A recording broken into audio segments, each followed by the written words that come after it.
Hi guys, welcome back to my channel. I'm Jess, and in today's pick a card, we'll be looking into what is your ego trying to protect you from. Now, I want you all to know that in my space, you are absolutely safe, as well as in this reading. Whatever will be mentioned is only there to raise awareness of your obvious or not so obvious pain or struggles, so you can find closure and find compassion for your ego and, yeah, essentially for yourself. You will not be shamed, you will not be judged, you will not be criticized. I'm not going to tell you what you should or should not do with whatever this is all about. Any given advice will come from a higher perspective that knows much more and better than our small human selves do. And I advise everyone to watch this only when you feel like you can handle it. Also, this is completely unrelated to this pick a card, but I got my upper wisdom teeth removed 2 days ago before filming this, so I might sometimes get distracted by that during the reading, but I don't know, maybe it won't cause any issues. But I just wanted to mention that in case, because I may forget to mention it during the reading. But now there are 4 groups for you guys to choose from. Group 1 with the amethyst, Group 2 with the rainbow moonstone, Group 3 with the green fluorite, and Group 4 with the clear quartz. So if you need a moment to find out which group you feel most drawn to, which can at times be more than one, you can pause the video or wait for the meditation moment. Do not forget to like this reading if you enjoyed it, so I know what you guys are interested in and what I can lean towards making again in the future. The timestamps for each group are in the description box down below, and I will see you in your reading.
Hi, Group 1. Welcome to your reading. So we will be looking into what is your ego trying to protect you from.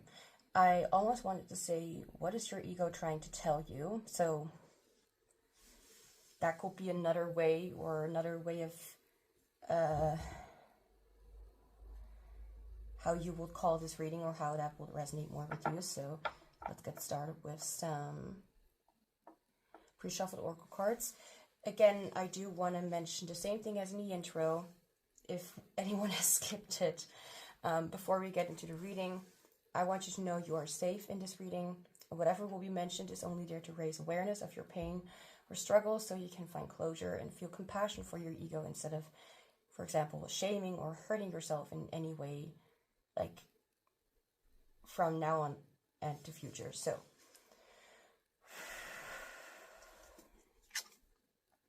number 16.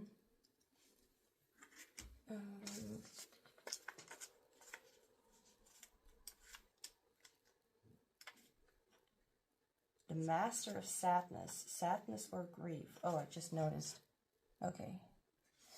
The Power of Tears. The Alchemy of Transition. Okay. I'll keep that. Well, I don't know about in mind because I'm extremely forgetful, but I'll try. We'll see.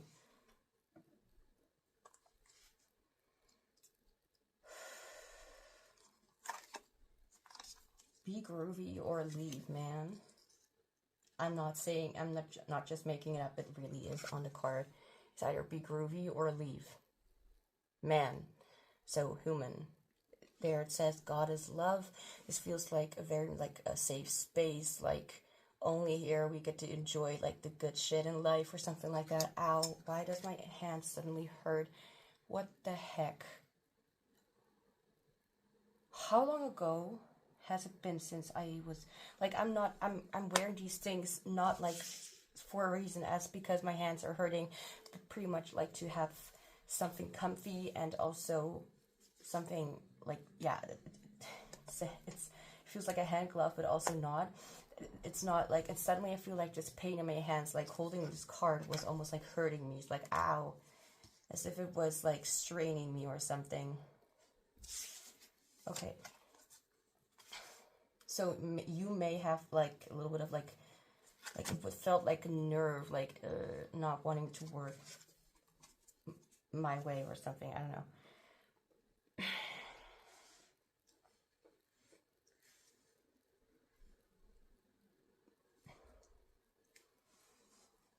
I keep putting my hand back because I keep on burping.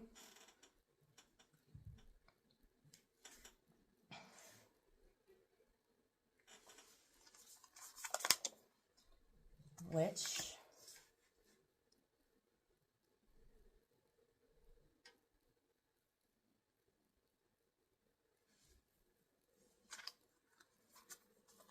does it even fit? Oh well, we'll see. Crab. So any water sign like Cancer or Scorpio could be significant. It doesn't have to be, it's even quite insignificant to the reading, at least. It's just a sign, it's just an astrology sign, it's an energy, not that you necessarily need to be like that. Okay.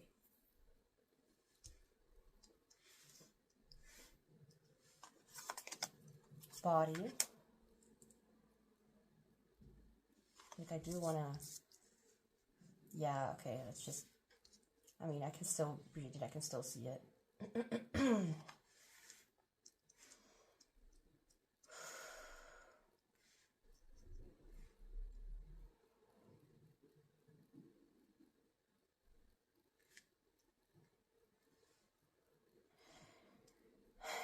It's a pretty plain message, but there's definitely something like you don't want any other people in your life anymore that are only going to cause you sadness, that are only going to cause you to feel discomfort, as if whoever you are or the place or space that you have for yourself, as if that is not good enough.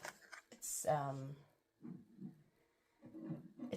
not even like and I'm also looking into my own reaction as well, and right now I feel like as if I can't even react to that whole scenario anymore, as if I just don't want to be reminded of that, like, because it's just not necessary. Show the world the real you. That's very interesting what I just said, like, that you were maybe not appreciated or whatever, like that. Full moon in Aquarius.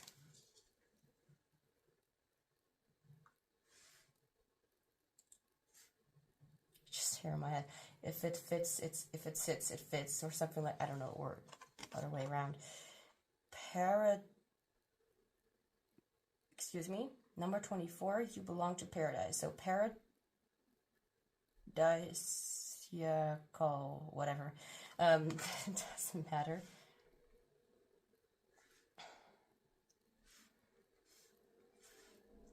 So what is your ego trying to protect you from? The main message that I'm getting here, and it may be like, I don't know whether this will be like a very quick, short reading, but definitely to feel comfort in yourself. Like, you may identify as being someone who has spiritual, who's connected to the spiritual world or has psychic abilities, whatever the case. You do not want to have people come around and say that what you're doing is not right, or what you are or who you are is not right, or B, that people are misusing your power and not even appreciating what you can do, but only using it for their own benefit. Can totally relate. Let's see what else we have.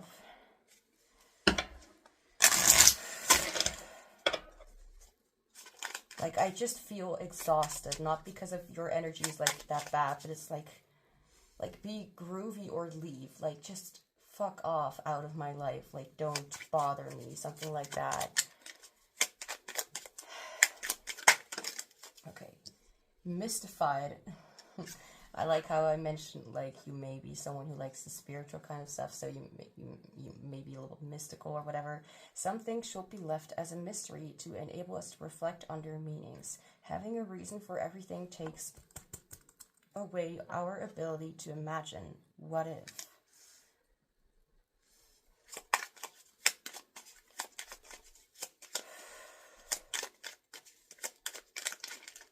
Well, I don't know whether you would identify with having like for example, I use terms like, what is your ego trying to protect you from? But I could also just say, like, what are you trying to protect yourself from, you know? but I like to be like, okay, so what does the inner child have to say? What does this have to say? What does that have to say? What does your soul have to say? Even though all of it is including you, but it's like a little more specific parts or specific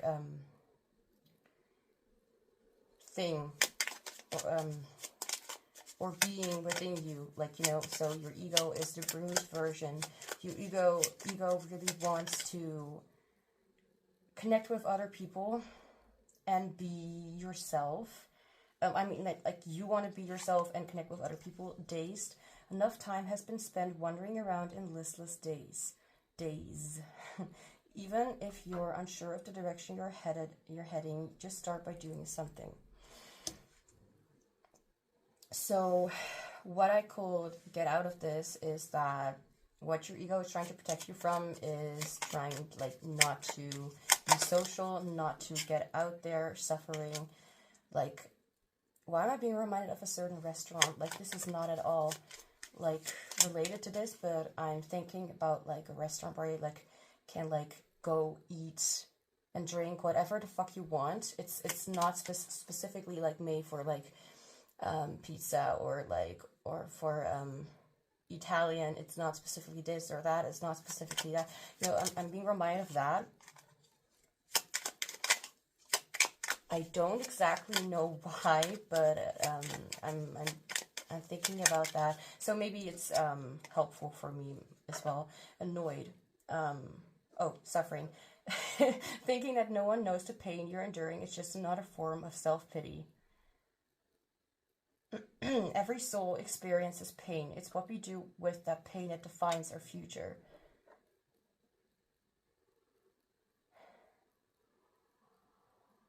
Well, in a matter of speaking, yes, but at the same time, like, the thing that I remember this, having this kind of self-pity, whatever, myself, because I was feeling misunderstood, and I still do sometimes, and especially if you're someone who has not really the ability to really much speak up about certain things, and when you know that you're in pain but you don't know how to say it.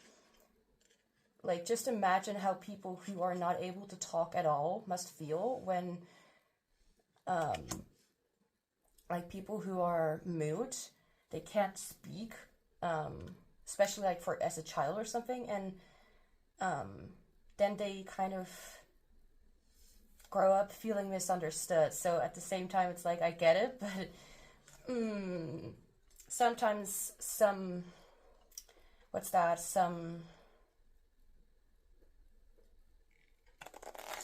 forms or some things that are said or whatever can be taken in the wrong way, but that depends on us to immediately take it as as a trigger or something. I'm not being triggered, but at the same time, like, thinking that no one knows the pain that you're suffering, that you're enduring, is just not a form of self-pity. Well, if you don't know, but at the same time, I get it. Well, I'll stop with my rant. What's that rant? What's that word? I keep forgetting it.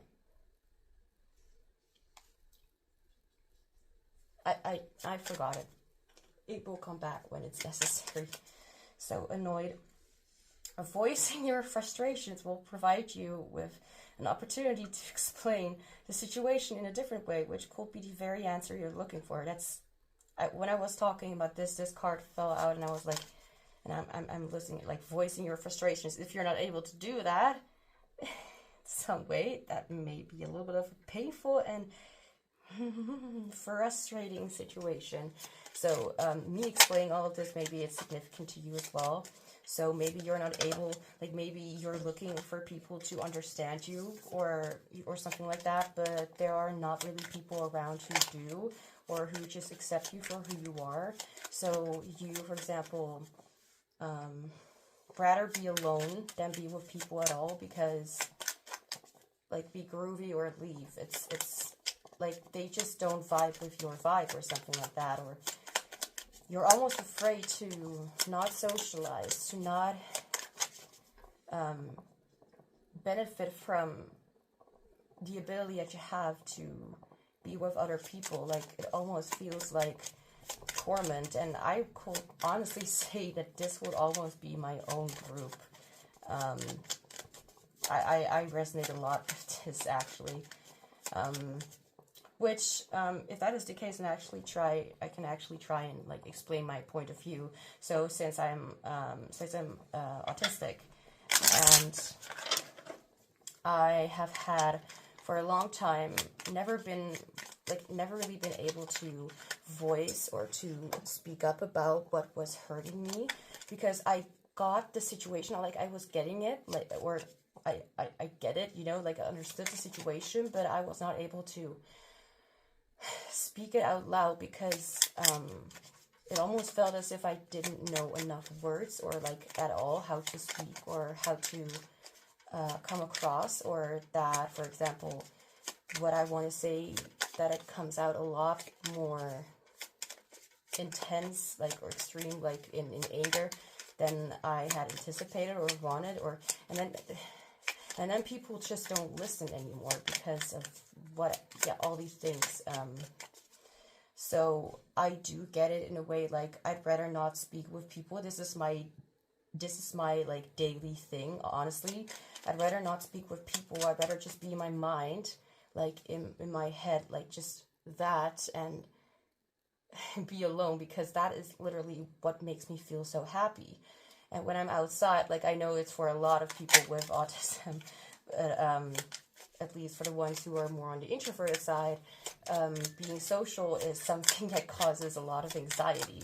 And since it can also stir a lot of miscommunication, I get frustrated because of that, and I don't want to speak anymore. Like, and sometimes I just don't even know how to speak anymore. I'm sort of selectively or situationally mute. I thought for a second that I heard something, like a sound or something, from my washing machine. Could be, I don't know for sure. So that could be something that you're also dealing with, or you can at least relate to some things that I'm saying that I've just said. Let me see. We have the crab and a hermit crab. Okay, if you say so.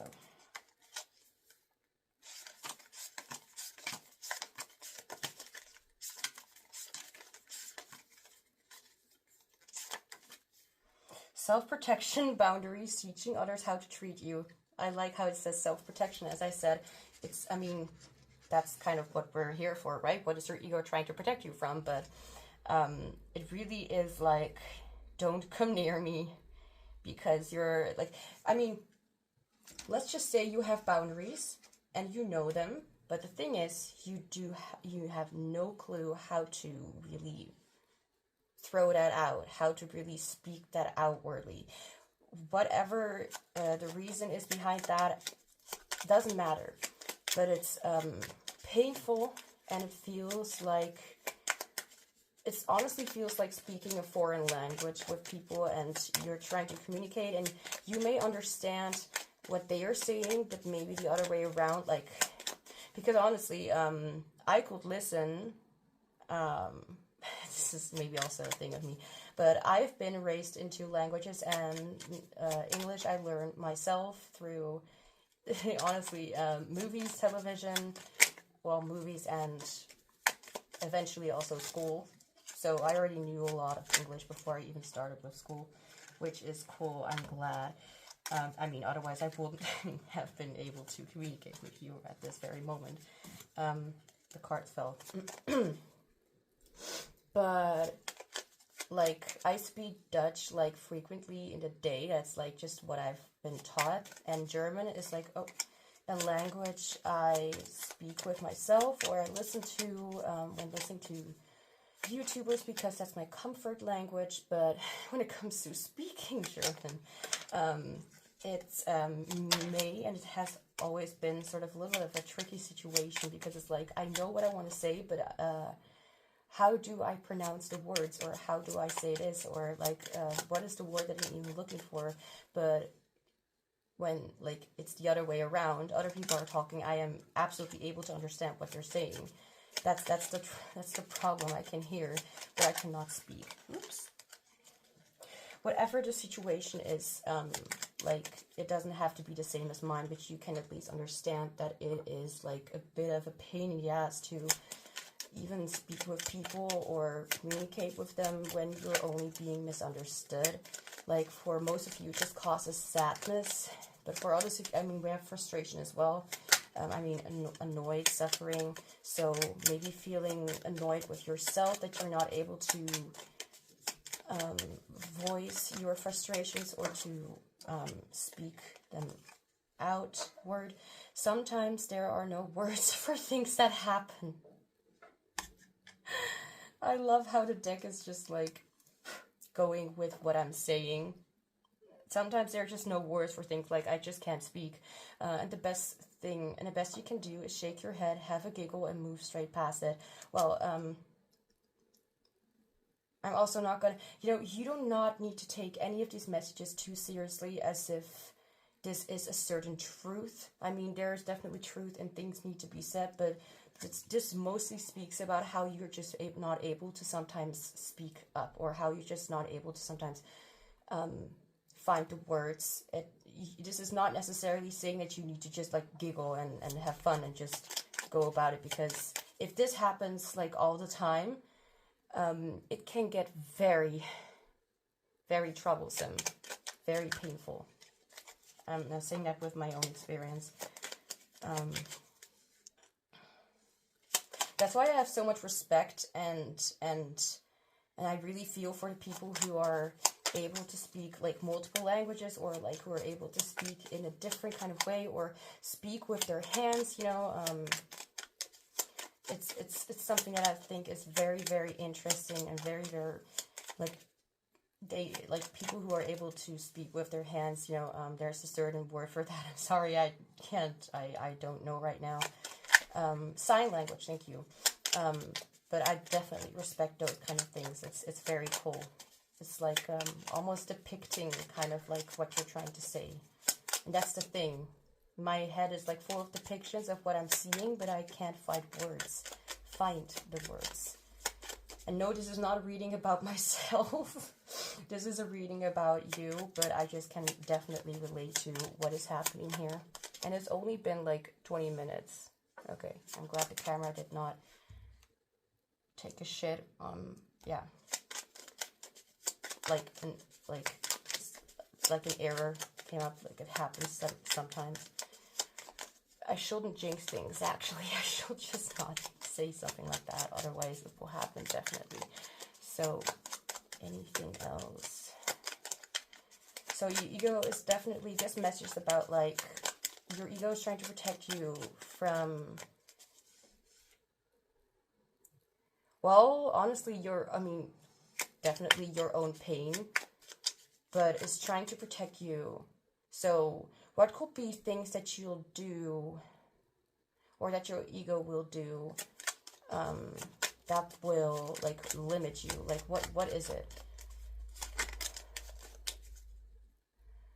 I'm hearing, like, for some of you, you're only able to, like, speak with, like, kids or with children because they're very easy or very expressive. There's something about that. There's something about, like, a child with extreme joy, or like doing something for the other without really having anything to say, or surprising them, or something like that. You may react a little bit harshly to surprising situations, especially if you were not really, I'm hearing, looking forward to it. Like there's something about trying to appreciate someone, but at the same time, you're really struggling with your own emotions and how to calm yourself, or something like that. Number 16, number 1, number 4, number 24. I think number 2, but I'm not sure. Marriage. You being distracted and tired only makes the way ahead seem insurmountable. Given time to rest and reassess the direction you need to take will become clearer. Like, I feel like it honestly, like, just really drains you. It makes you tired. It makes you annoyed with yourself. It makes you annoyed with other people. Like, why can you just not understand me? Why can you just not try and do your best to understand me, just like I'm trying to understand you? Like, and for all I know, you really are not able to speak, like, literally. Like, I don't know your situation, but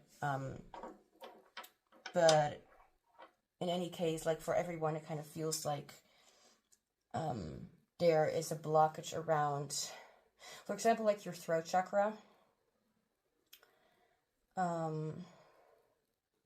It could be that you're just really feeling a lot of emotions. You know what I just realized? Like, I have this deck here, and this deck has, like, on every single card has, like, a few, like, words on it to describe the card. And I just noticed how that may actually be exactly what you, like, it just sounds, it was just, seems very ironic, because it's like, we are not able to really say those words, and here is literally the words, right, like, on the cards, telling us what it's about. So, oh my gosh, oh my gosh, oh my gosh. So, anything else? Gosh, okay. Look, this is too much. I'll try that again. And I'll put you guys to the side. Forget it. I will not do that.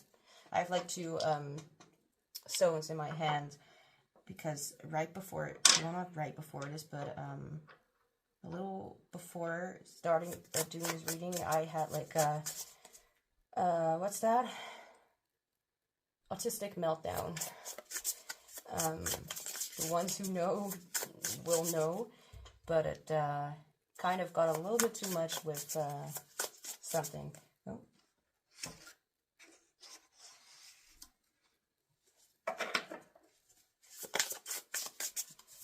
I'm hearing a song. Well, I'm being reminded of a movie. It's a Barbie movie, whether it is significant to you or whatever, but I'm being reminded of the Disney movie, like the pink Barbie in the pink shoes, I think. How long ago has that been? Well, not, like, it's not like 20 years ago, but still, I don't even know 20. I'll just stop with the timing stuff, because I have no clue. I was distracted. Where it's pretty much the message, like, there's a girl who is like a good ballerina, ballerina, and she is someone who likes to try out new things, wants to dance in her way, and not necessarily follow rules or structures or have some boring things going on. Like, she wants to create something new instead of following the old. In some way, like, just think about ENFPs or ENTPs, and you'll know kind of what I'm, well, for the ones who know what that is, or just extroverted intuition, just trying out new things and new routines, and not just really being too, instead of like following the old rules, to actually try something that is significant to them, or her. This is a character.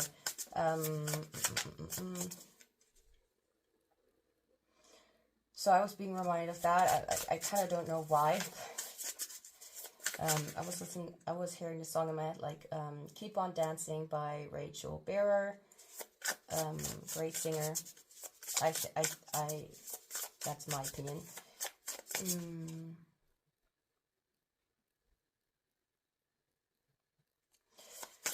Well, anyway, just trying something new, or being in a different version instead of being that version that people have wanted you to be, like, to just be something new and something more extraordinary, which is, you know, you, anyway.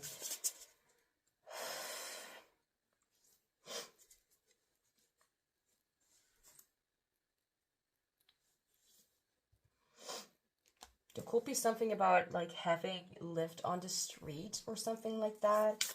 And for example, like as for survival, you needed to behave or act in ways that were just not really you or something like that. Like I'm being reminded of the song Paradise by Another Day in Paradise by Phil Collins, I think. And it just reminds me of like there was something about like someone asking for help and the other one just walking away and not helping, I think out of shame. So I feel like someone wants to help, but at the same time they're refusing to do it, or they're just too ashamed to, like, because other people are looking, or because they're going to be judged by it.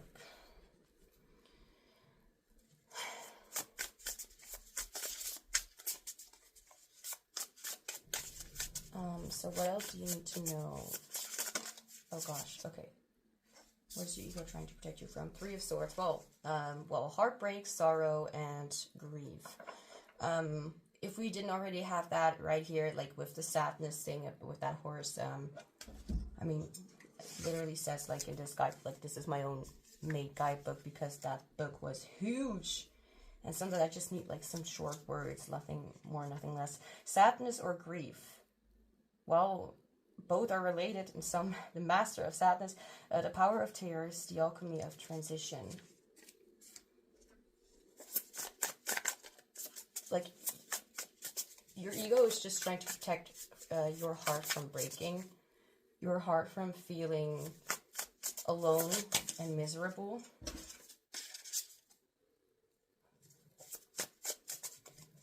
So, and what can you recognize? Recognize like that your ego is getting in the way. So what will your ego do to protect you? Well, I think that you will just not be interested at all to try something new, even though you are a breath of fresh air. Maybe because you feel like you will not be accepted, or because you will only put yourself in a situation where you're vulnerable to pain or something like that, where you let yourself, where you're throwing yourself out to the wolves or something like that. I don't know whether that is a saying or not, where you're, it's almost like where you're giving yourself away, but you don't want to do that anymore, even if those are people that you care about.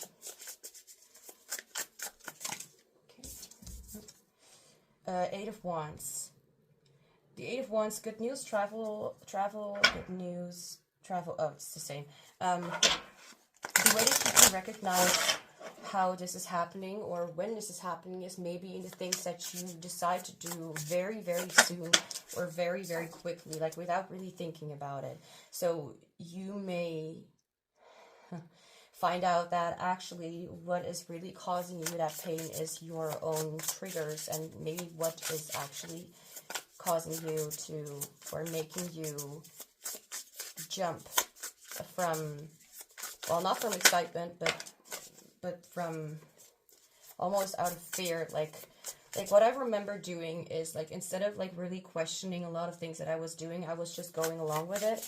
I mean, I guess that it's not just me in that case scenario, but what I'm trying to say is how I almost like had a script for how things were well, I still kind of have to, for other reasons, how I have and literally how I have a script for certain things, and that I will not try and ruin the situation or the mood of in the room, or in for other people, how I almost like try to like just stick to the original route, because I thought, like, if I do some things differently, people are going to look at me, or I'm going to be surprised by myself, or I do not feel like I will be safe doing that. It's almost like the Eight of Wands reminds me of like doing things almost too soon, or things happening very, very quickly. And it could be like a response or your own action towards something that is maybe too quick, and you'll notice how your own actions are actually causing you the pain, how you're not able to really, rub my hand into the table, how you're not able to really let something sink in and just think about it, how you're immediately have like a reaction to something. And I don't necessarily mean like a trigger thing or something, but how you're not allowing yourself to think a little moment about it. Like, it's not because you need to think about it, but more like you're just going with how other people want things to go, and not with how you want to go. And that's kind of how you're neglecting your own needs, and it's kind of what you're used to. But to not really have yourself or other people questioning your beliefs or why you're doing certain things, like, or because you were almost like trained to not have those moments where you're actually thinking for yourself. Jeez. I mean, it's just ridiculous that people will try to silence someone only if it's something that is right for them, or that they can benefit from. So what do you do to, what does your ego do to protect you? No, too many.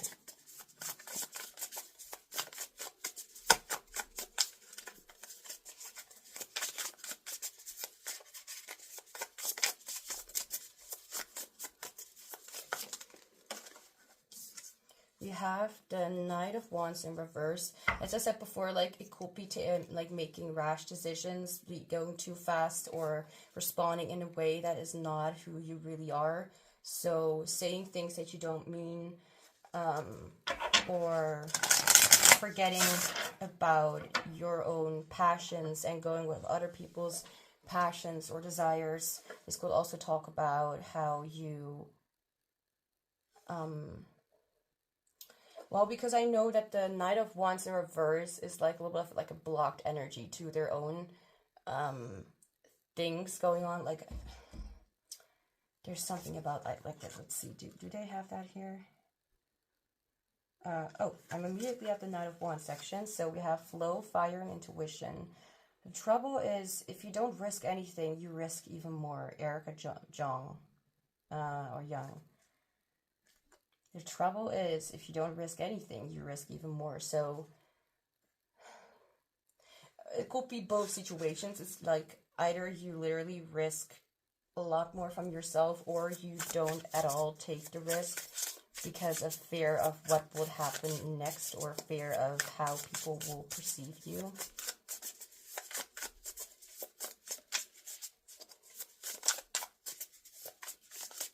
And I'm being reminded of this card again, like, dazed. Enough time has been spent wandering around in a listless daze. Even if you're unsure of the direction you're heading, just start by doing something. So that could be like letting yourself know, or like giving yourself the time to sink into like the positive instead of the negative. Like, what could happen that actually could go right instead of wrong. Like, let's focus on those things instead of focusing on what could hurt us. Maybe you're a little too invested in the things because of the wrong reasons. Like, yes, it's something interesting, but you're only doing it because you fear that if you don't do it, then you will be punished, or you will be seen as a fool. Any kind of advice for what you could do when your ego is trying to protect you? Oh, can we not do that, please? Can we not do that? Thank you.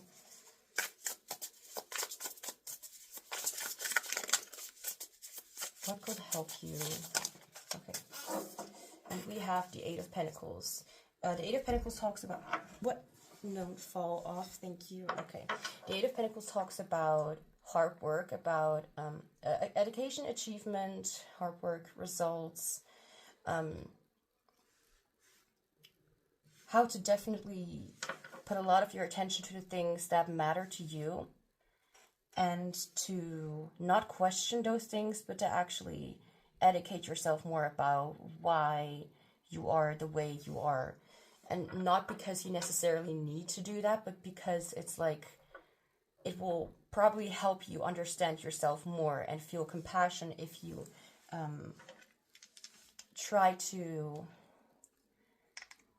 give yourself that opportunity to, instead of shame it, to actually give it a lot, like, what are the positive things about my personality? What are the positive things about what I can do? Instead of thinking or back about to things that were used or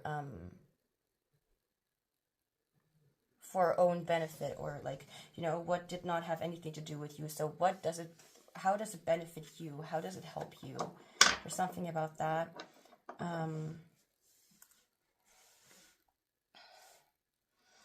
Let's see. So what can you do to prevent your ego from trying to protect you? And to dive, I think, to also dive into what your ego is trying to do. So what is it exactly, like, trying to tell you? Like, what is aching? But I need a little more of a clarifier, because I don't really know where this is getting towards. Can I have a clarifier, please? For the Eight of Pentacles.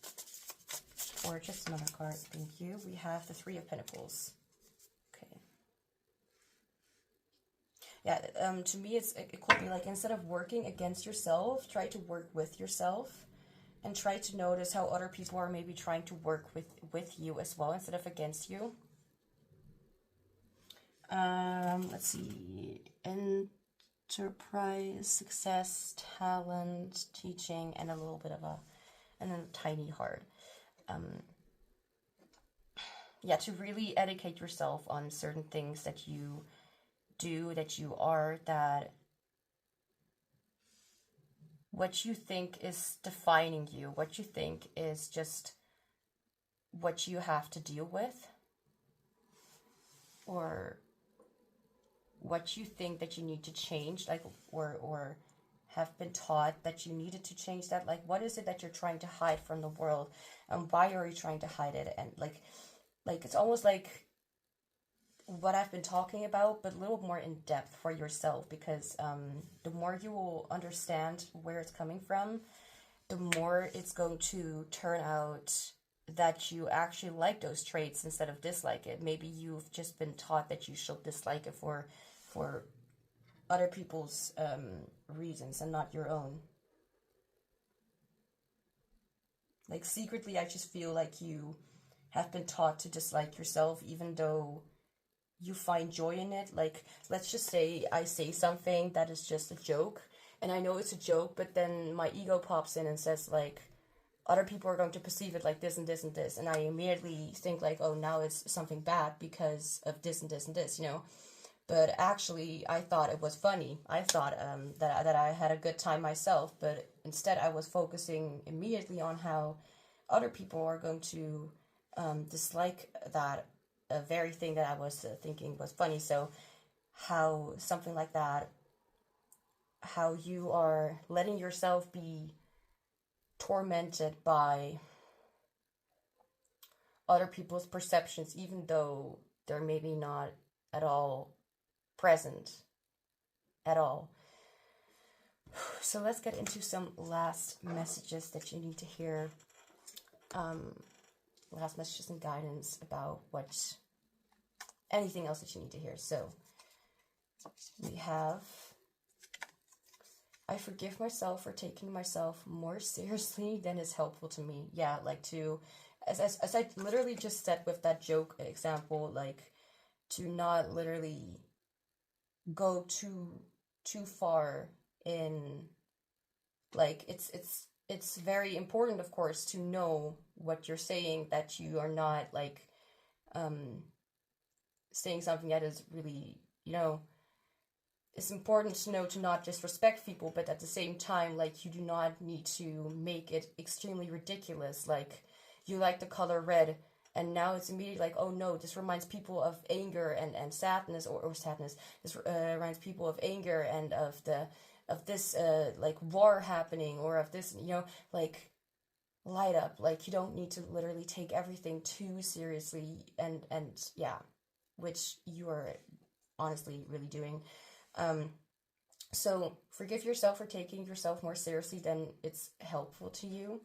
I choose to believe that when I allow myself to lighten up, literally light up, my entire being becomes illuminated with the intuitive wisdom that aligns me with my highest potential.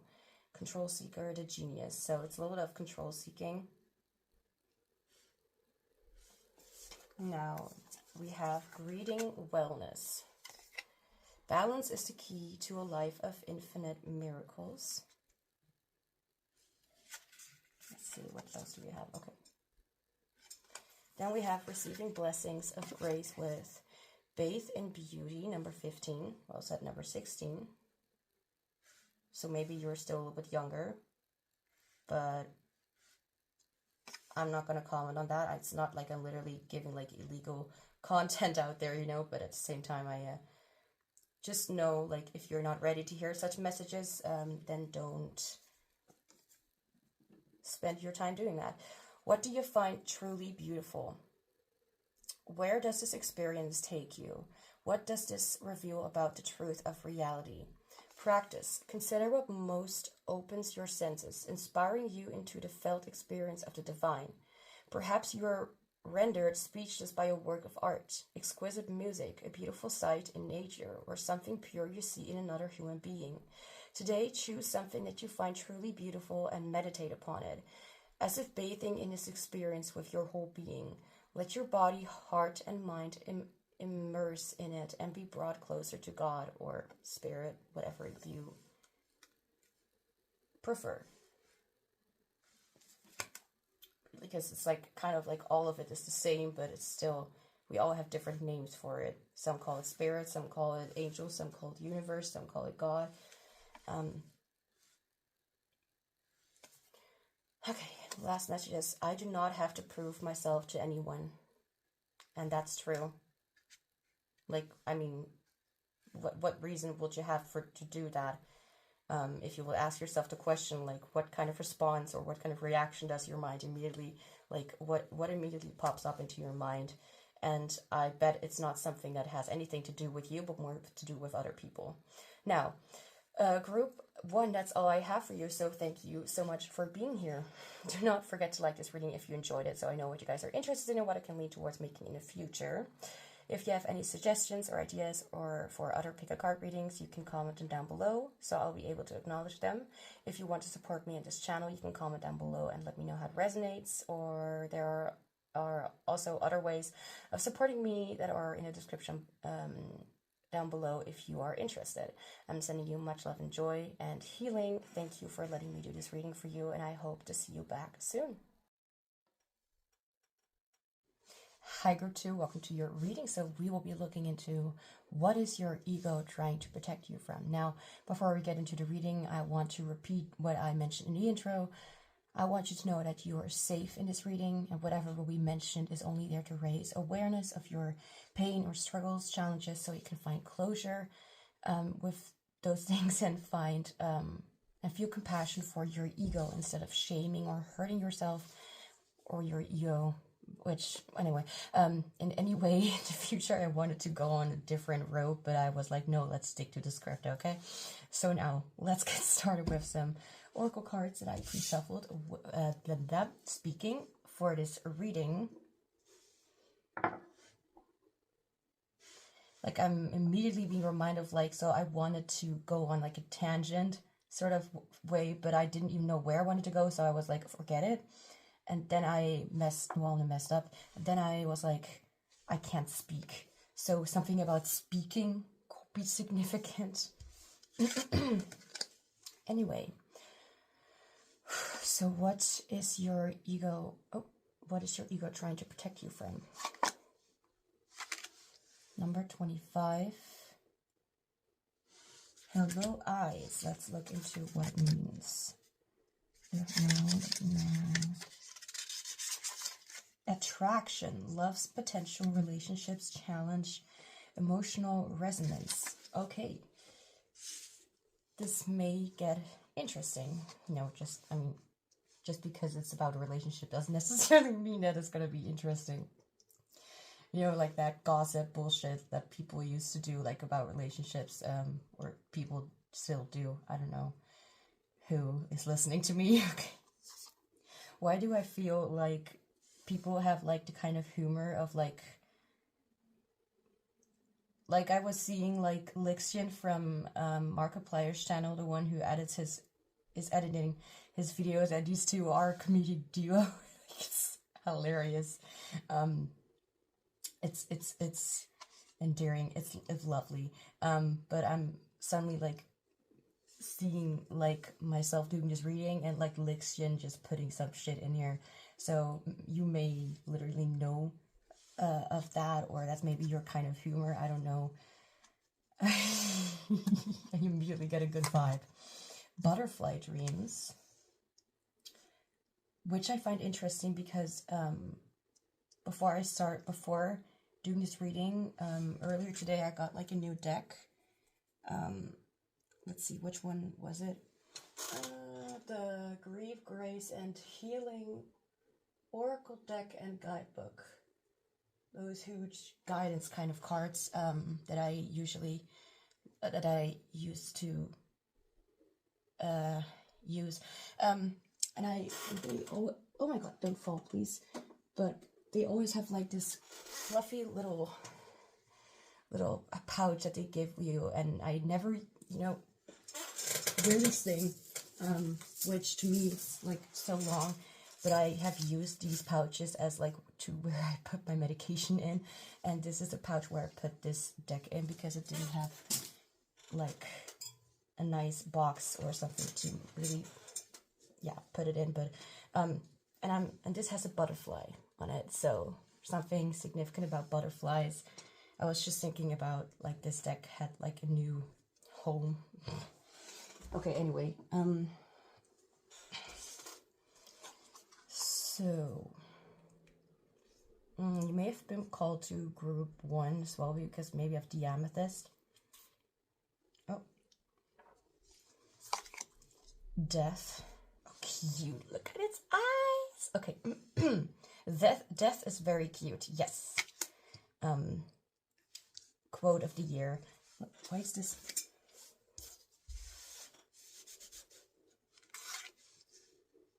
Looks a little bit oily. I don't know how to explain, like, because of fingers, hands. Death, huh? Wolf. I'm immediately being reminded of someone I do not want to be reminded of, actually. Someone I've known in the past that I used to be friends with. She'd call herself a wolf, like as her spirit animal. I thought my spirit animal was, like, first I really thought it was a wolf, then I thought it was a lion. Like, I literally had like a few certain items that were lion related, like not literally, but sculptures or little thingies. But now it's like my spirit animal is for sure a horse, because I've never loved any other animal in the world as much as a horse, but I could also be wrong, whatever. Anyway, wolf, huh? Number 15. Or page 15. No, not pigeon, wolf. Intuition, silent observation, shadows. Ooh. I'm gonna get back to that. Rage. Right, I remember feeling as if this reading had like Piscean energy, or Cancer Piscean energy, which again just makes me think of someone who used to be they're still Cancerian, but they are still a Cancer sign, but astrology, I mean. Now, balance, spirituality, and practicality, full moon in Pisces. Hey, look at that.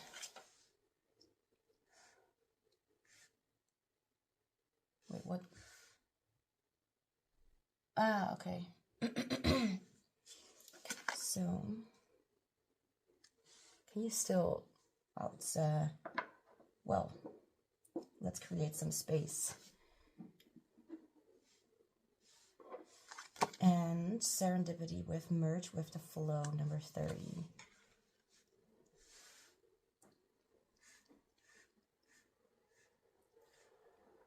Talk about space. Let's just give you guys some space to not stick to one another. But the main card that came up was immediately like the connection with others. Like I was like, look at their eyes. But anyway, I mean, eyes are eyes. They just... and here was something about observation, silent observation. Yeah, with the wolf. So also eyes, death. What does that little... I mean, can't kind of think of what death means, but still.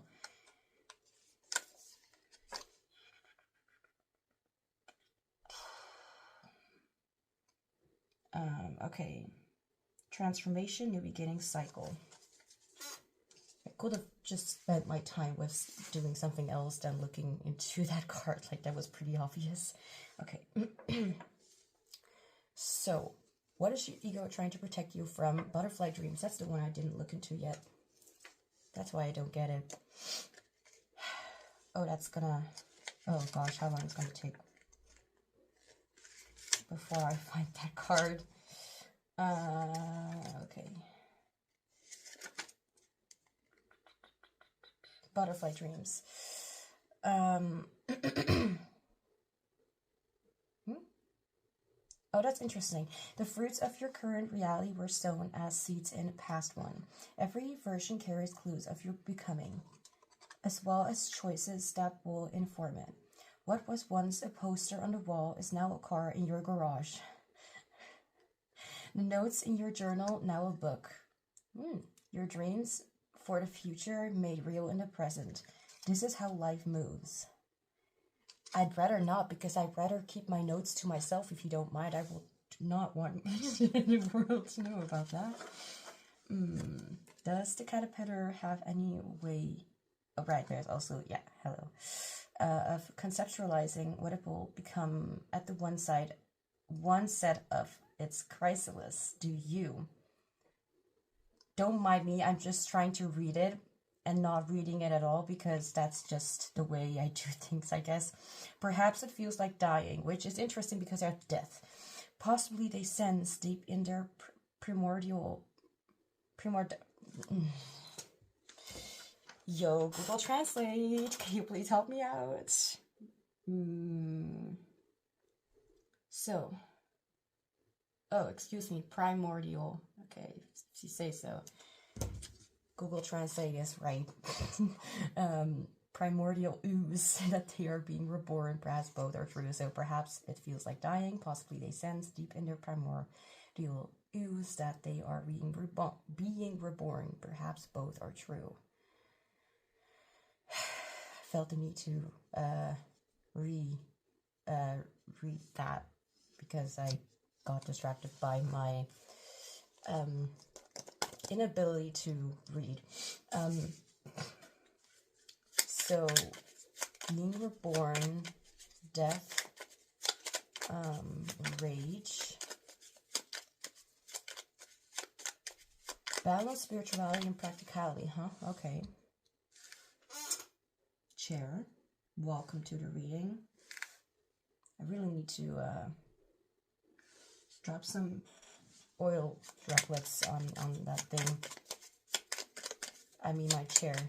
It's a little bit, yeah, verbal. Okay, let's see. So, what, Okay, let me just try and piece things together. So the question is, what is your ego trying to protect you from? And this is kind of giving me an energy of what your ego is at, like maybe how you've been hurt, things like that. And this reminds me of relationship changes, and shifts in perspectives, maybe even shifts in desires when it comes to life, and when it comes to just changes in desires and perceptions.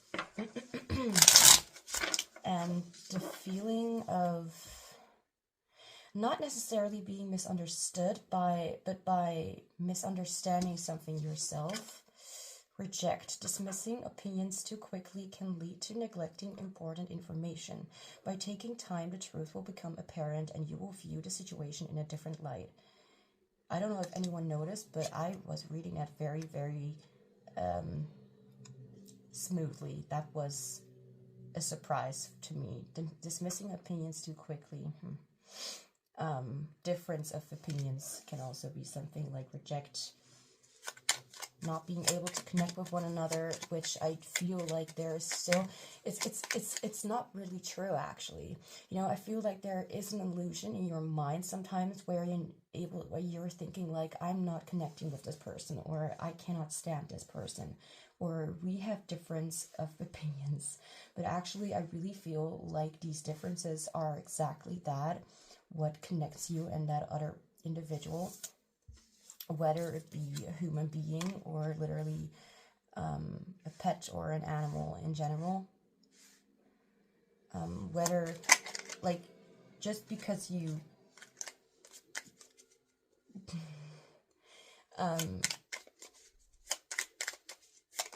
let's see, what was I wanting to say?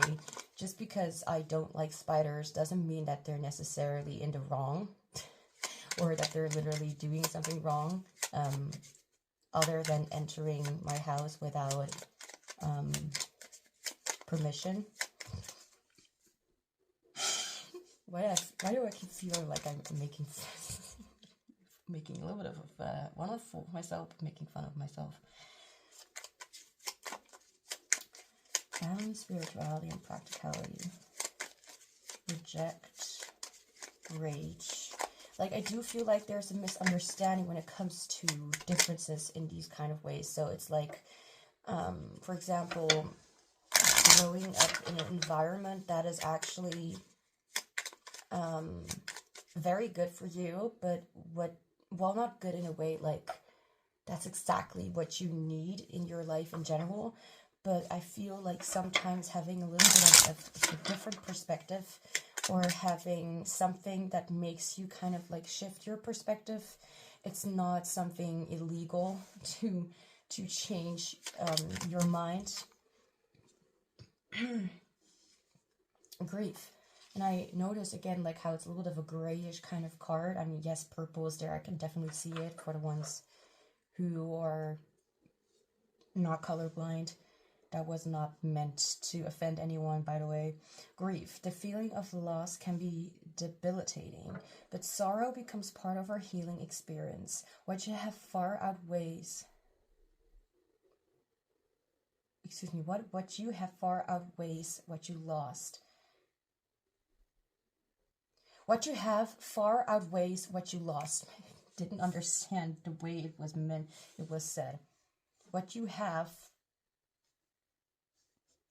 pause, far outweighs what you lost. Okay, at least you had it for a time. Yeah. Like, maybe you have this misunderstanding, like, or this feeling of like, why did we need to separate? Why did we need to change? Like, why did these things need to happen? Why did all these changes happen when things are just fine, things are just good? And I feel there's something that I feel like I need to say. I'm just like, are you really sure that these were actually something that randomly changed, or was it just something that you did not notice before? But I do not want to linger on that question. That is something that one needs to think about for themselves, you know, and if it doesn't resonate, then it doesn't resonate. Or if it doesn't align and doesn't align. Not every message has to, you know, to resonate anyway.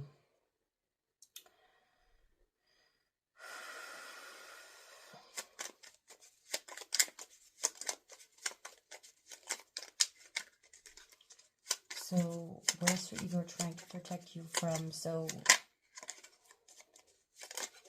I feel like there may be days, there may be this feeling that if you will change your mind, that things are going to be a lot more uncomfortable to deal with. Like, for example, agreeing or what's that? Come on, what's that word?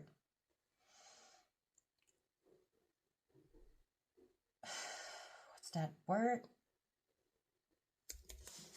Okay.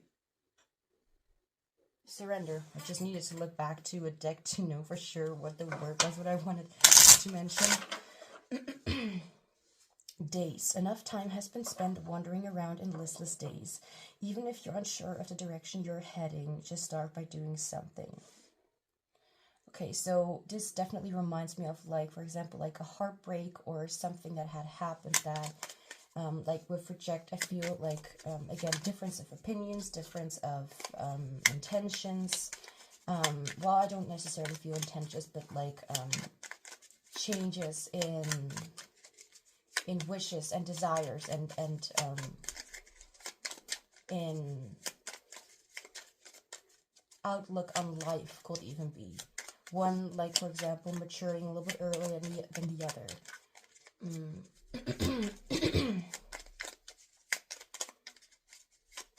And I'm not gonna go and act like it's easy to deal with something like that, because it's not.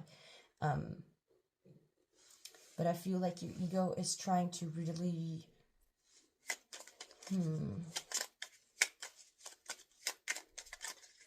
I feel like there are definitely undealt, like, emotions that are not dealt with yet, that are being ignored or put on the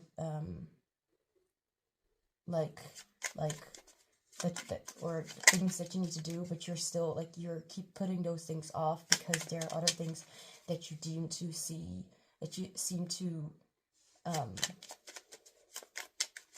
think is a lot more important, that you prioritize over these things that need your attention.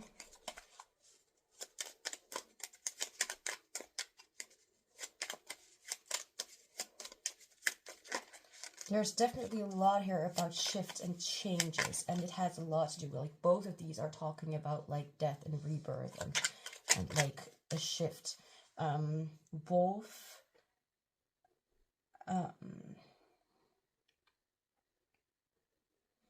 Serenity, number 30, number 15, number 25, number 5 in general, number 10, 15. Is that's number 15 again. Okay.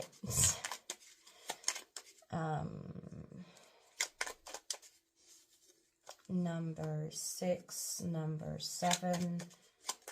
No, I'm not making these numbers. I'm not just saying these numbers. I'm seeing them somewhere. Okay, not yet. Okay, Spirit, what? Okay. We have shock. Being alarmed at what is happening is a healthy response for your own self-preservation. You need to stay alert and watch for further signs so you can protect yourself. Dishonesty. This is very interesting, how we have difference of opinion again.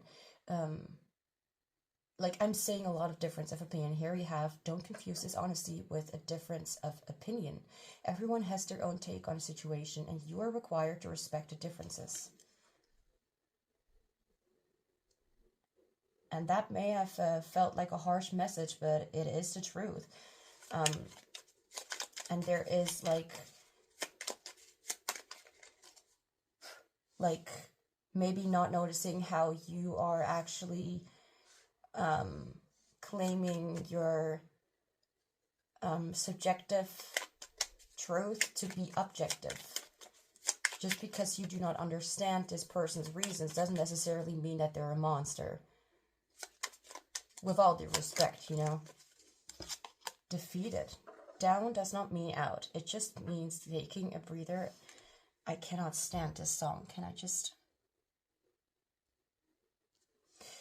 Down does not mean out. It just means taking a breather and rallying the energy to give it another go. Just do it differently next time because the other way didn't work. So this could be talking about how you are not letting yourself understand or at least accept someone else's opinion or something else. Like the thing is, I believe, in all honesty, that there is truth in every opinion and every sort of communication. There's truth in everything, but we need to consider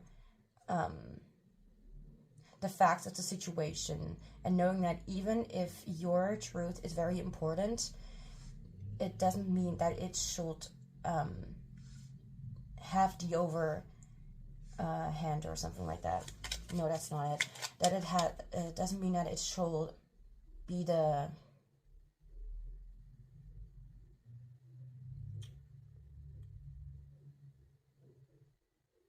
That doesn't mean that you, for example, like have a right to a certain claim or a certain belief or a certain belief. Well, that's your own thing, but that you do not have the right to,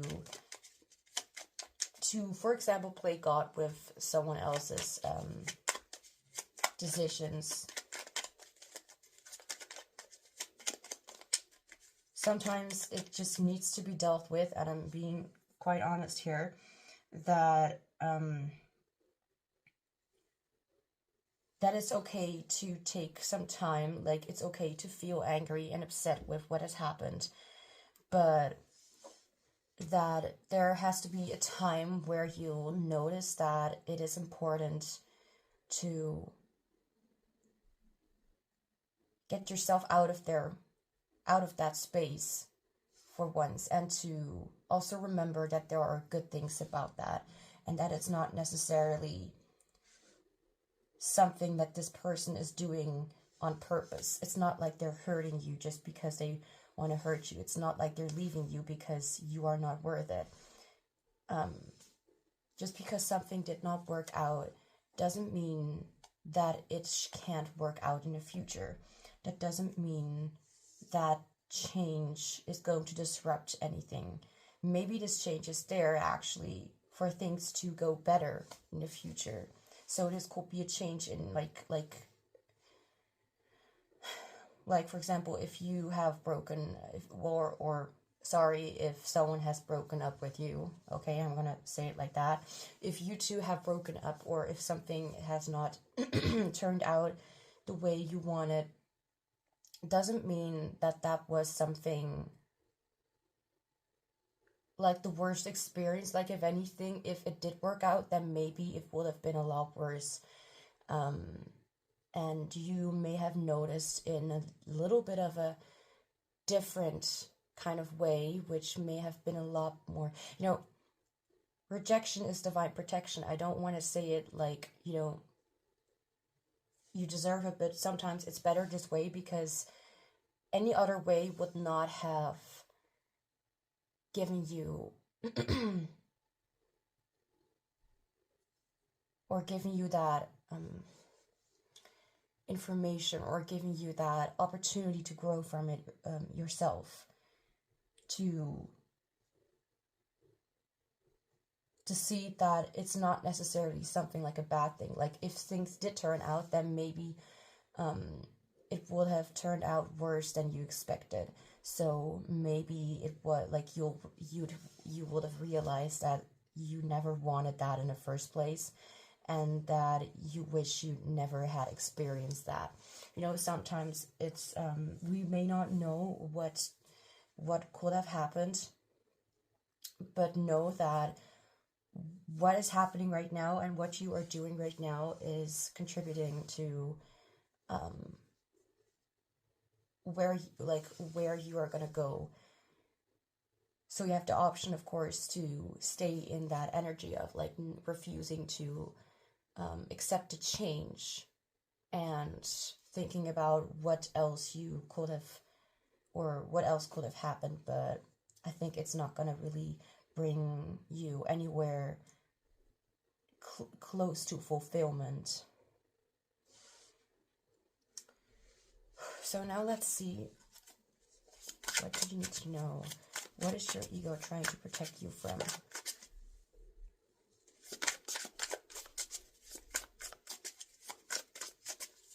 Like, I'm hearing like there's an opportunity to grow from this situation, to grow from these changes and shifts that are happening that you are not at all feeling comfortable in. But maybe these shifts need to happen and need to show you that it is safe to make a shift, that it's safe to make a change. But the only one who is, for example, limiting that change, or that like if you will surrender to it, then it will be a lot easier, knowing that it is going to be for the best. I mean,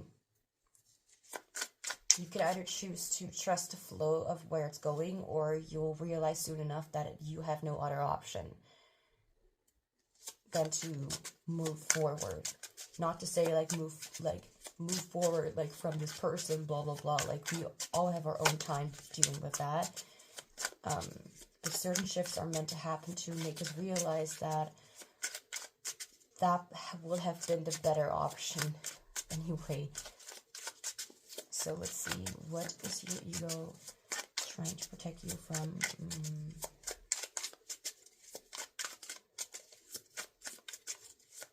So what are you afraid of?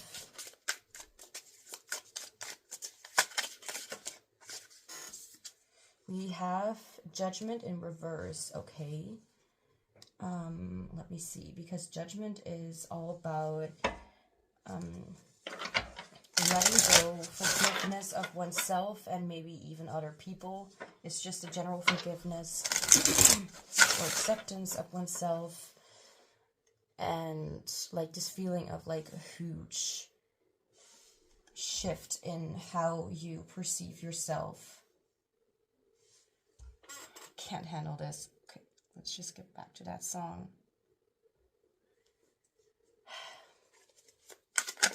Oh, no, not like this.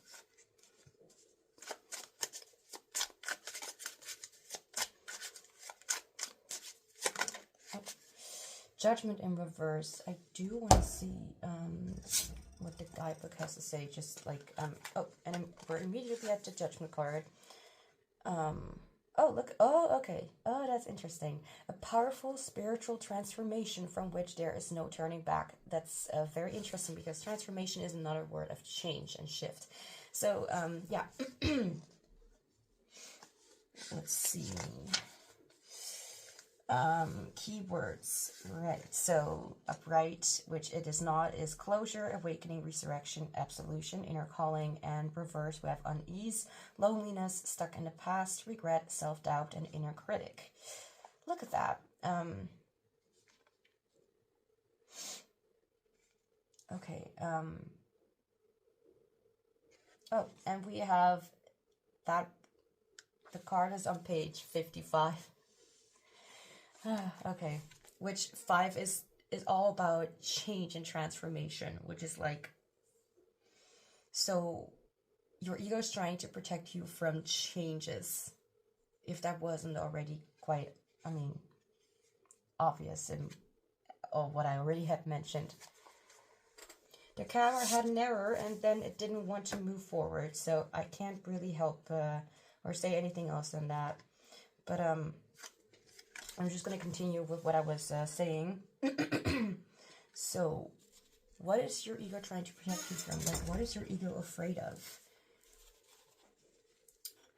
My interpretation of this is that your ego is afraid of things turning out completely differently than you had hoped. So, for example, turning away or surrendering to that exact thing.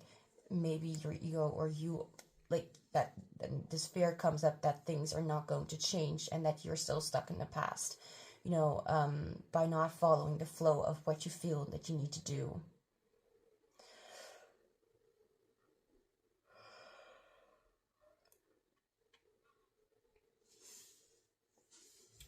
For a second, I kind of dozed off. No, just kidding.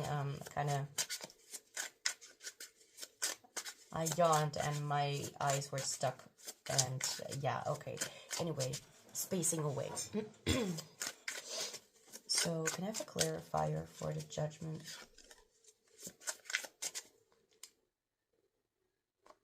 Okay, I thought I heard noises. Okay. Which could still be the case, but wearing my headphones, that shouldn't happen. Okay. I mean, hearing noises when wearing wearing a headphone. Okay. Can I have a clarifier, please, for the judgment card in reverse? Oh my god. Don't do... Okay, 10 of Cups in reverse. It didn't fall out like that, but I was wanting to pick it up and then it kind of, yeah, did that. 10 of Cups in reverse is like this unfulfillment. It's pretty much like a block of like happiness. Like the 10 of Cups is like the ultimate fulfillment, honestly. Like the happiness, the fairy tale kind of ending is what you will think of. Like nothing could get better than that. And it talks about extreme gratefulness and just being happy with everything. But it's reversed, so it's blocked. So there's this fear of surrendering, because surrendering in your mind will almost sound like giving up what you care about or giving up what you know is the best for you or is what's going to make you happy. And I'm going to tell you right now that that is an absolute illusion, because surrendering is not like letting the world control you. It's honestly just allowing yourself to not hold on to something that is not wanting to move forward. So again, give it another go. Just do it differently next time, because the other way didn't work. So this is not working out. So try something different, a different approach, a different you. I don't know exactly. So let's see.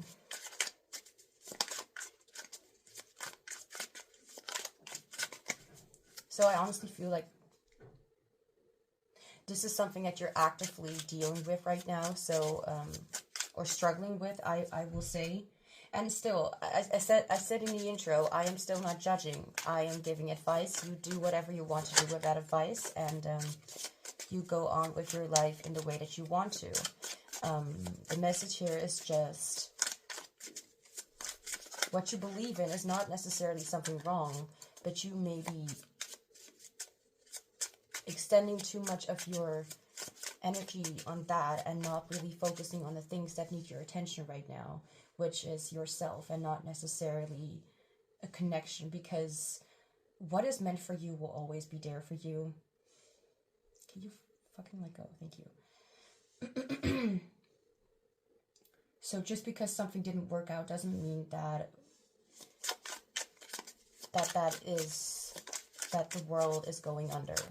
That did not mean for that to sound offensive, by the way, but there's always a chance to try something differently or do something in a different way and see how that will work out. So for example, like this is maybe not at all what is the case right now, but for example, you like someone has a relationship and with somebody else, and that person is always just lying and hiding out of fear, and they're like, what am I doing wrong? Like, why is everything going to shit? Well, because you are using unhealthy methods to maintain a relationship, because that is not working out. So it's not necessarily that this is the case scenario, but I'm just saying, it's not that the relationship or that you and that person do not match or whatever, but the methods that are being used in that relationship could be something a little bit off, because what will it bring other than that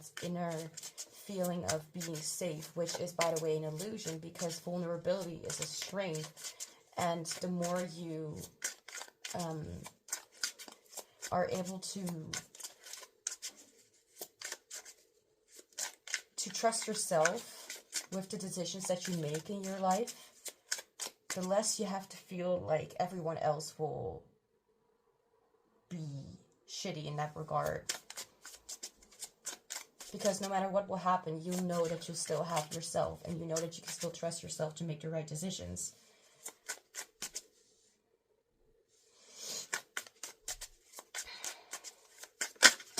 No, not like that.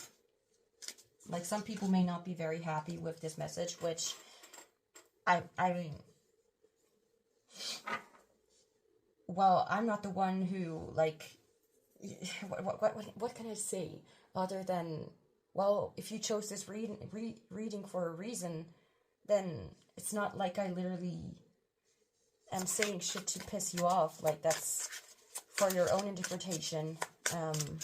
I can't help you there, in all honesty. But let's see. So I do want to make clear, just because someone is not happy doesn't mean that you can bullshit on, like throw bullshit to me in the comment section or in your energy, because I don't deserve that. That's just not necessary, and it says more about the one doing it than me as a reader. Sorry, but not sorry. I am allowed to put up boundaries. Now, what is advice for you right now? The Creatrix. Okay. Ma'am. I think this is the Empress. I'm gonna look. Wait. No. Wait. One? Oh, that's the Magician. Excuse me. Focus flow of creative energy in order to manifest on the physical plane. So if you want something to work out, then don't try to force something to work out, but to actually notice what it is that keeps blocking off, the connection that keeps blocking off, what's that called? Blocking off abundance in any way or any form. And I feel like this also really talks about connecting with yourself and not shying away from feeling what needs to be felt, and from adjusting, well, not adjusting, but realizing what needs to be realized. And let yourself know that just because you have made mistakes in relationships, and I'm not going to say that making mistakes is like illegal, okay? Making mistakes is something human. Like, I spent money today on something that I shouldn't have. Like, that is a mistake. And I'm like, okay. You know, I can't talk about smaller mistakes. And, I mean, in honesty, other people may even say that, that being in this, like having such an energy and acting or behaving in a way out of fear, it just may come off to some people as if it's toxic. And I'm not going to say that as if you are not a human being with your own challenges, but still you have a responsibility to be or behave or show up in the world in a way that you choose to. Like, just because you're unhappy doesn't mean that you need to, you know, act or make other people unhappy. It's just not necessary. Like, I don't know.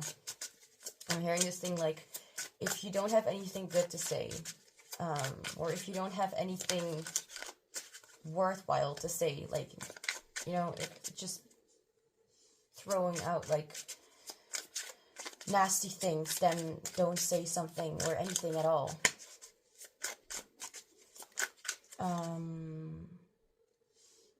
Like, I feel like this also talks a lot, like, right now about, like, self-compassion, how you are making yourself feel evil, if anything, and how that, like, something did not go the way you wanted, or something didn't go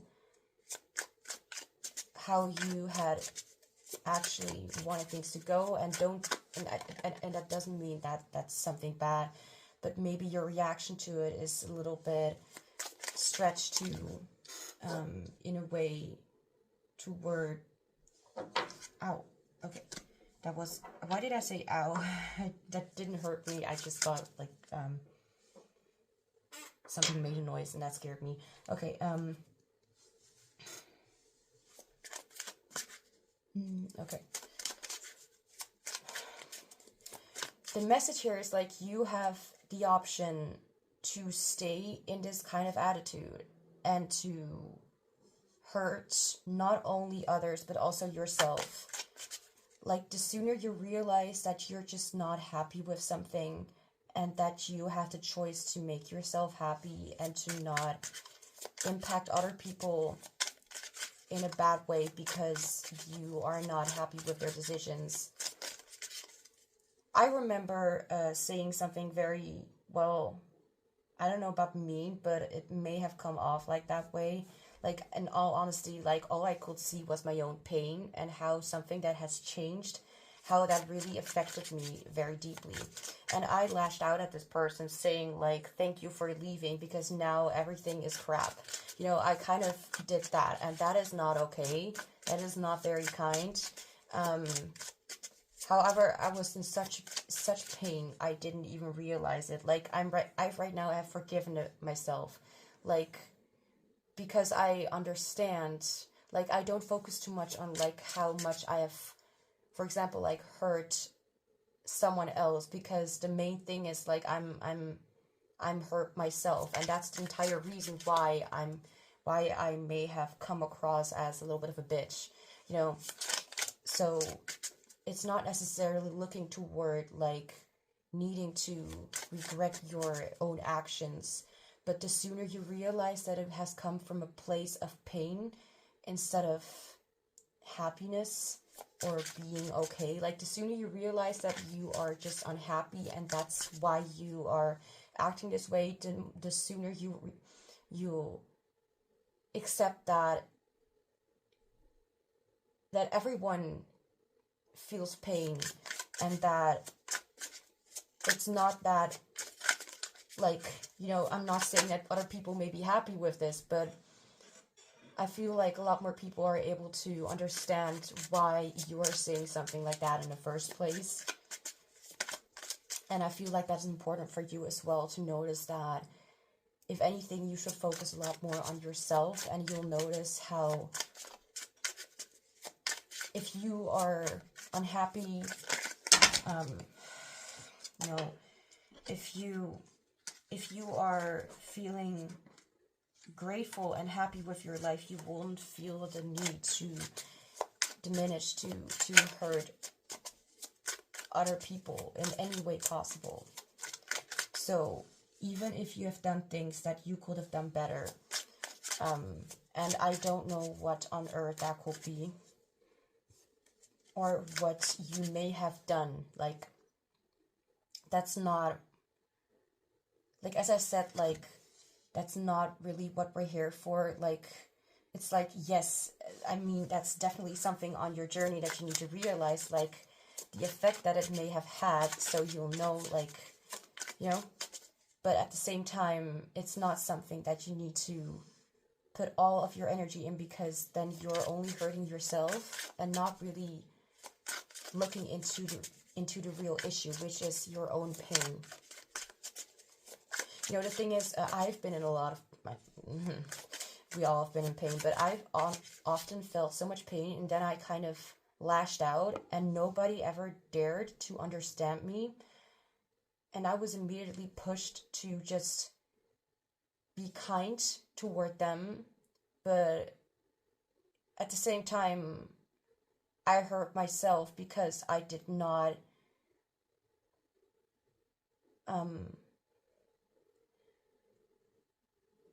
let myself understand that I also have feelings, and that what someone else did also hurt me.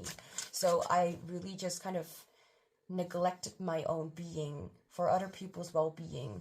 So yes, it's important to look into that we are all being, you know, some whatever balanced, respectful toward each other in some way, But if you're forgetting why you're not supposed to do it for other people, you're supposed to do that for yourself, because if you do it for yourself, you'll notice where the issue is actually coming from, and that is not you not caring for yourself in a way that you deserve.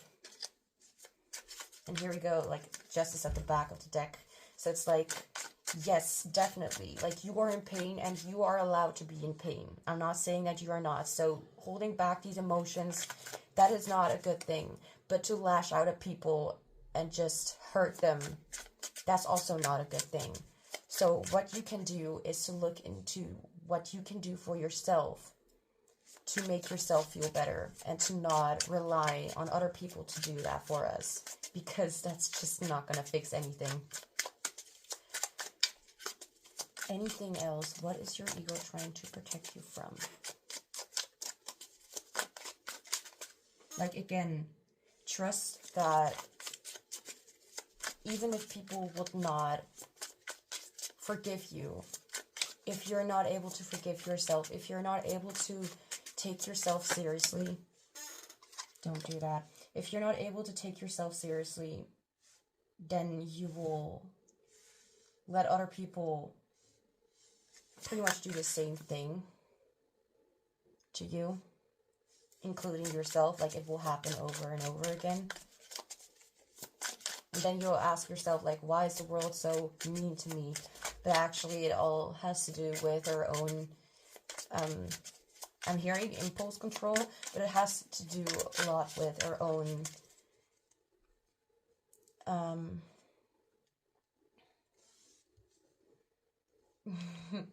looking at the timing, it says 22:22. We decide how we go forward, and you are also able to do that, whether you like to hear that or not. Which I think you do, because if not, you would not be here anymore. So, anything else? So what is your ego trying to protect you from?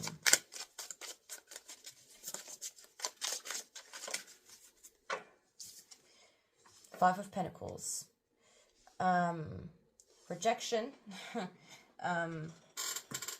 Okay, that was my leg. Rejection, being left out in the cold, not having anyone care about you, not having a home, not having a place where you feel safe. Your ego is just afraid of, like, y'all are just afraid of being in a position where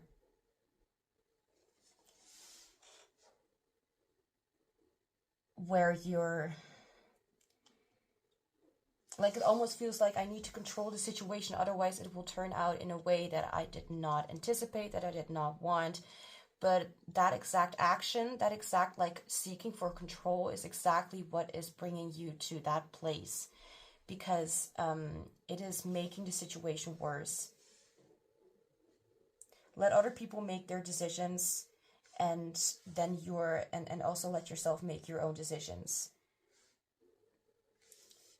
So if they have been if other people have been a bit of a bitch, that says more about them than about you. So why try to prove that to other people, that you are also able to do the same thing?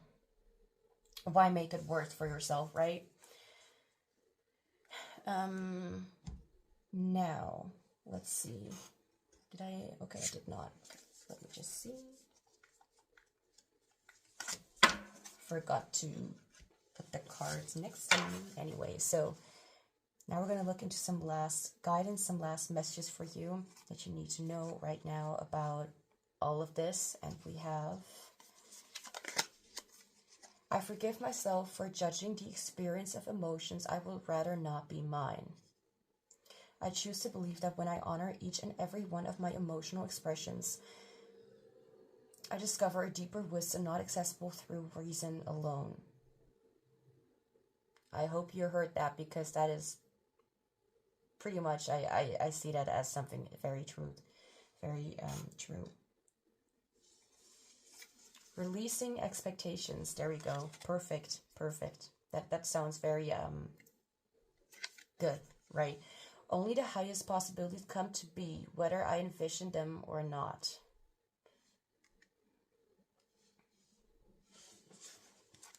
as I said, like, again, like, if you want to control these things, it will turn out a lot less than you want them. Like, yeah. Let go of that expectation and you'll see that things will be a lot better than you had anticipated. Grounding in grace. Allow space. Let me notice the space in which the birds are singing, how everything emerges out of emptiness. Let me befriend that emptiness as the warmth of grace. Practice. Today, see if you can back off from the efforting of your ego, even the trying to be spiritual. Instead, befriend some empty space. Carve out some time where you can sit quietly in a place where you will not be disturbed, even if only for 10 minutes. You can do a formal meditation practice if you wish, but it is also important to simply be. Do something as simple as just stepping outside with a cup of your favorite tea, minus your cell phone, and sit without any kind of agenda. Just allow space for grace to find you.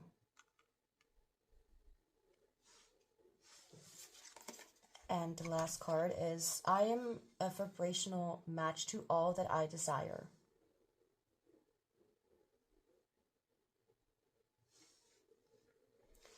Now, group 2, that's all I have for you. So thank you so much for being here. Do not forget to like this reading if you enjoyed it, so I know what you guys are interested in and what I can lean towards making in the future. If you have any suggestions or ideas for other pick a card readings, you can comment them down below, so I'll be able to acknowledge them in the future and all that. If you want to support me at this channel, you can comment down below and let me know how it resonates. Other ways of supporting me are in the description box down below if you are interested. I'm sending you much love, joy, and healing. Thank you for letting me do this reading for you, and I hope to see you back soon. Hi, Group 3, welcome to your reading. So we will be looking into what is your ego trying to protect you from. Now, before we get into the reading, I do want to repeat what I said in the intro. I want you to know that you are safe in this reading, and whatever will be mentioned is only there to raise awareness of your pain and struggle so you can find closure and feel compassion for your ego instead of shaming or hurting yourself in any way in the future. So now let's get started with some pre-shuffled some oral cards that I pre-shuffled for this reading. Okay, is that right? Okay. So, what is your ego trying to protect you from? Number 24.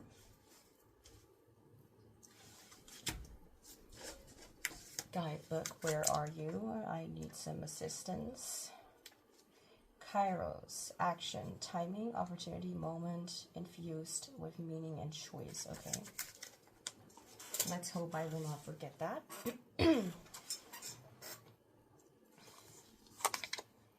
I see that you are here, and I am glad.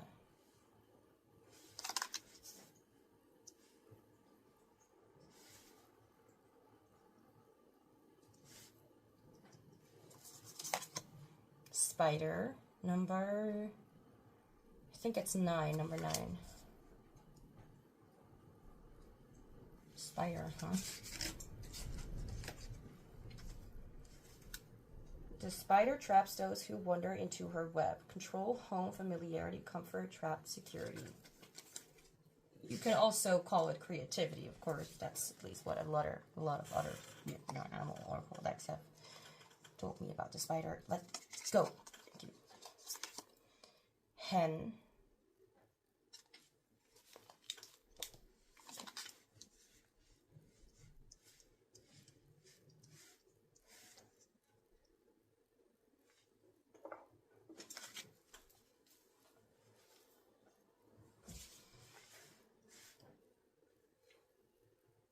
Looked at the timing of the reading to make sure, like, is this video actually on? Okay, yes, and I saw for 2:22. If you hear noises in the background, it's my washing machine because I spilled mayonnaise on my clothes. Okay. Freedom. Oh no, what do we have here? Let's see.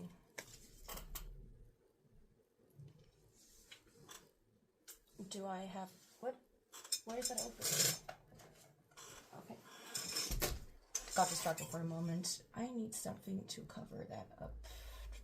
Oh, I actually have something. Perfect.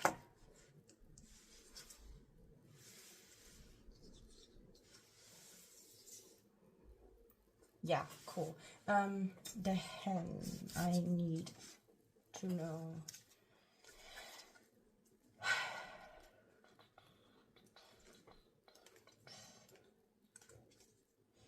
So let's see.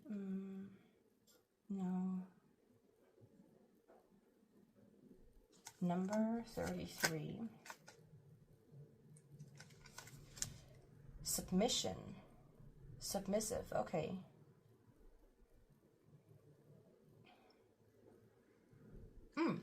If a certain person or relationship immediately comes to mind as you read the description of this card, you're right on the money. Okay, I have no idea what that means. How are you playing small? How are you showing up as a lesser version of yourself? Reclaiming power. I see that you are here and I am glad. I never got that. I didn't even know that card was in there.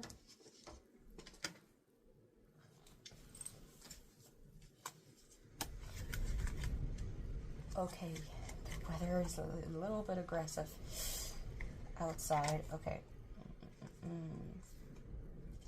I see that you're here and I'm glad. Where is the card? Here. Appreciating the presence of another is the equivalent of offering a plant water and sunlight. See, also, I love you. Okay. And I just need to remind myself that this reading is about what your shadow or ego is trying to protect you from. It's time to take action, which I think is interesting because this is also a card about action. New moon in Aries. And protection, number 26. Set personal boundaries. Okay. I like the vibe. I like the energy. I mean, I don't know how to explain, but it's not something that pisses me off. Let's just say that. Because even if I am not, you know, shaming anyone, I still can get annoyed by certain energies.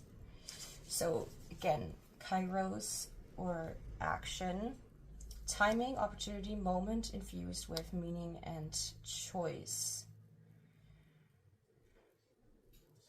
Okay. And spider with traps those who wander into her web. So let's look into it because this appears to be, it can look like, I mean, I see that you're here and I'm glad. It may feel,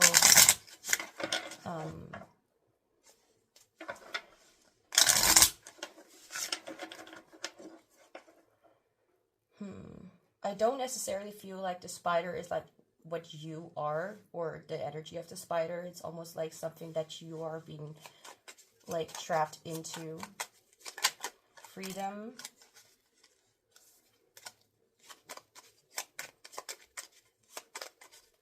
Okay. Oh, she has spikes on her back. Well, an interesting feature on the body. Never seen that before. But hey, who am I? Like, to, yeah. Protection, set personal boundaries. Okay, I kind of get where this is going. It kind of feels like as if there's a topic of like being taken advantage of, or like being around people who do not have the best intentions, but kind of make you feel as if they are everything that you have. So, Spirit, it's time to take action. New moon, Aries. You could be an Aries. You could be a fire sign. You could be any sign, honestly. It doesn't flip and matter. You can be an air sign. So this is about what your ego is trying to protect you from. Like, I'm still kind of trying to process what is going on in front of me. And I'm like, are there supposed to be ghosts? Are those spirits? I'm hearing the word like undervaluing, so I feel like somebody may be undervaluing you. Cheat. Being decent only relates to those who play fair. So it's your choice to play by the rules or bend them. As long as you are fair and reasonable, play hard.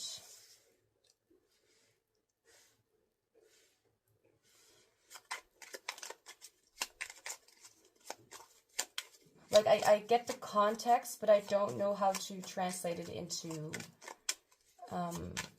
or I think I get the context, but I don't know how to translate it into what your ego is trying to protect you from. So, well, I could, of course, go forward with the first thing, which could be like your ego is trying to protect you from people who are only there to manipulate you and have you give in to their tactics or their desires. But I don't want to just assume that. I mean, of course, it could be the case, but I just feel like I'm not seeing something very clearly.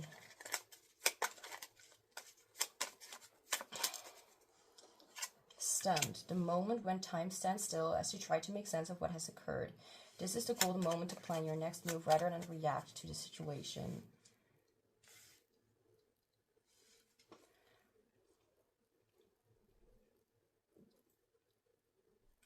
Okay, I don't understand some cards there though. Like, this is like, I see that you are here and I'm glad. And that card actually, ow, okay, my headphone. Feels like a very good energy. Like, it doesn't feel bad. Like, it doesn't feel like I need to translate it into, like, it's just bullshit or whatever. Because this card, whatever, I don't need to explain that.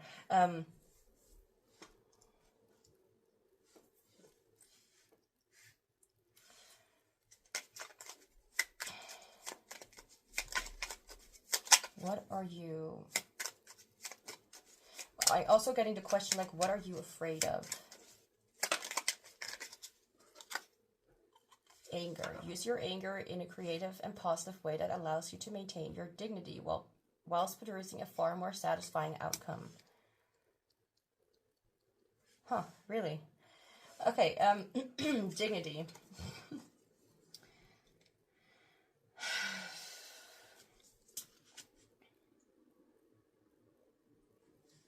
It's time to take action. That's also a little bit what no, not triggers me, what challenges me a little bit. If it takes too long, then I'll go and pause the recording.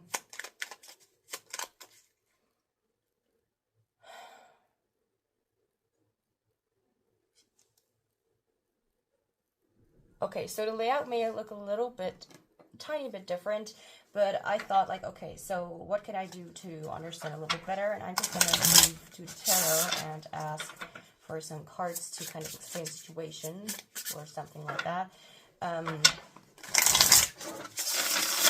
So, what is your energy?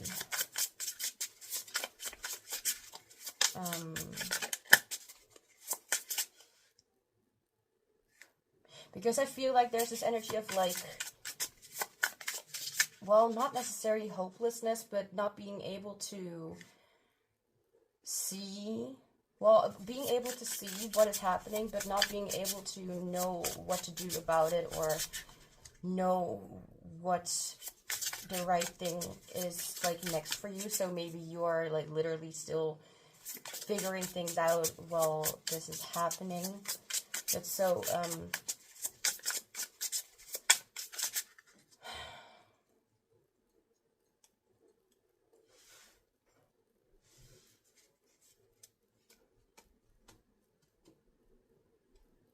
and I removed I removed this because I was like, okay, this is not like that. It's not like you can see that much. And it's not that very detailed, so okay.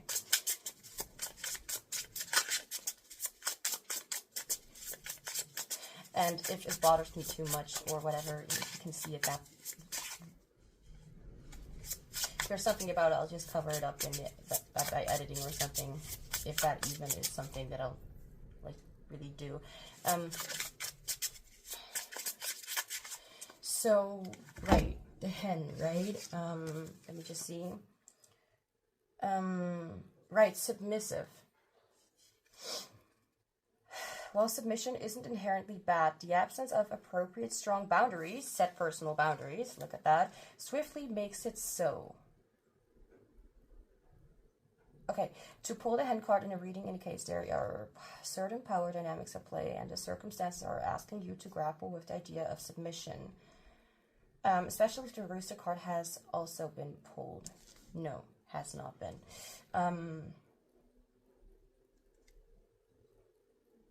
Submission is not necessarily sometimes submission, but maybe like surrendering. Sometimes it's nice to just switch some words around and it sounds a little like more appropriate, I think.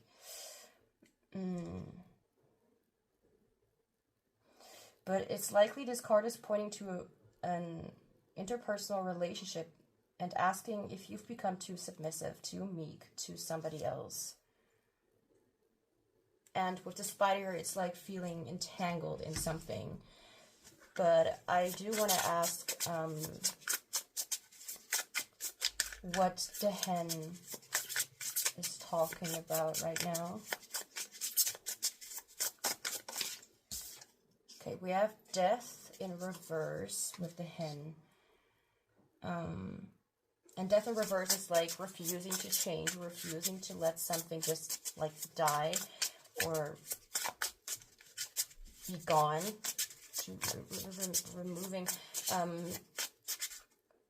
what's that, refusing to, or not being very open to change, not being very open to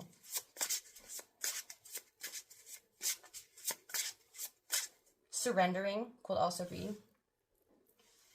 Can I have a clarifier for the death card here? We have the Page of Cups. Okay,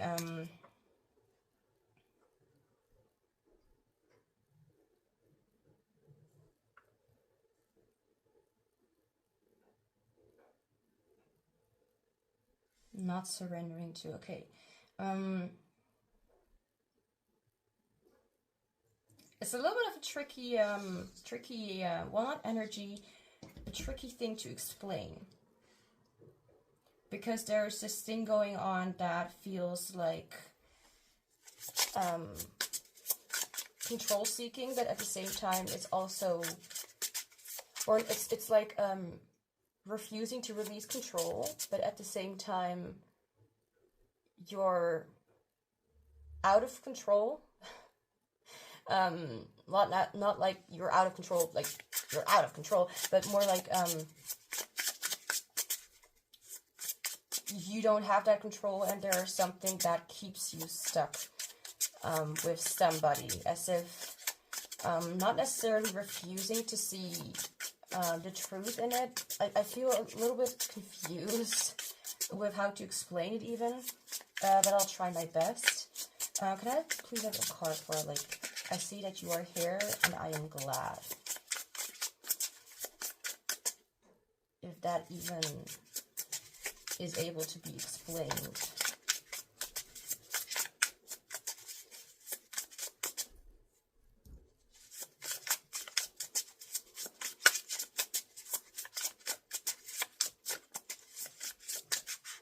Just looked at the camera to see if we're still recording.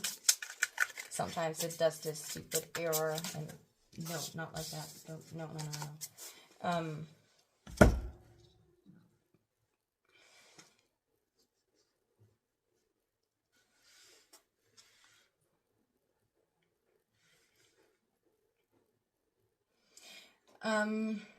I feel I feel a certain energy, and it feels very like as if one is too, well, submissive is a word that I could use, but as if one is too stuck to a certain situation to realize that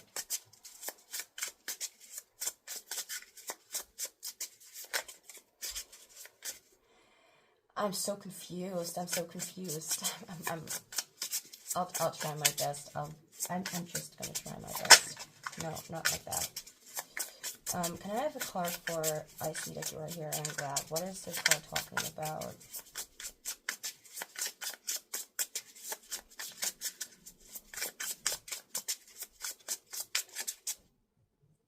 Okay, let me just do something like that. Okay.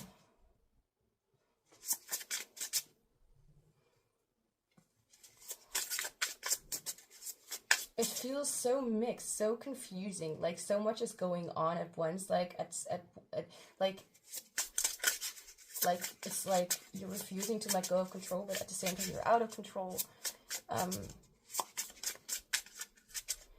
Or oh, okay, that could also be. You're making decisions not based on yourself, but based on somebody else, or making decisions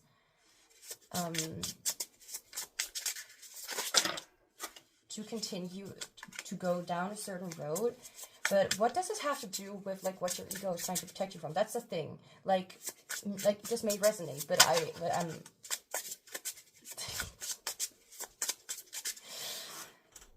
I'm doing my best. So no, not like that. Okay, let me just shuffle.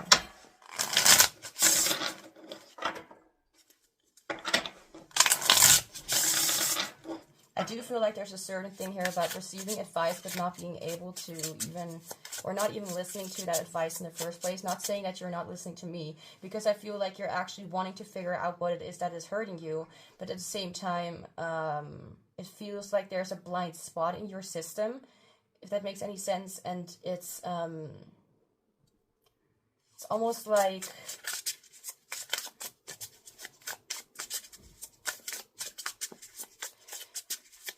I'm being reminded of like a part of a game, like a thing where a normal lost phone or something like that, and like this character's breaking up with like through text, and later on adds like, if there's anything I can do for you, then please just tell me, to like help them deal with the grief of breaking up, or something like that. But the other person is like, well, I want you. That's all I ever wanted. And this character's like, everything but anything but that. And that's kind of what I'm feeling here, as if like you do want to know, but there's a certain topic that will trigger you, or you do not want to hear about. So for example, if I told you like you're refusing to let go of a person who doesn't love you, you know, it doesn't necessarily have to be like that. My camera, it's like I'm jinxing it. I'm sorry, 1 second. There we go. Okay. I can't help it. I have no idea why my phone is acting like a bitch, but it just does, and I have to accept that. No, I'm not accepting it, but if it gets too annoying, I will look into it. Anyway, it's almost like, yes, there's this part like that wants to go forward, but at the same time, like, do not cross that boundary. As if you're, without really thinking about why, but you're not wanting to let go of something. It's like, yes, I know that I'm stuck, but I'm happy being stuck. Like, let me just be stuck. I want to be stuck. So let me just now try and get some more, some other cards.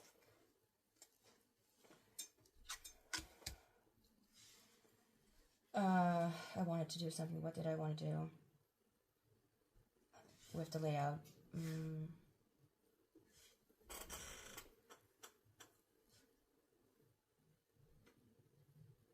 I'm confusing myself. Okay, let me just put this to the side.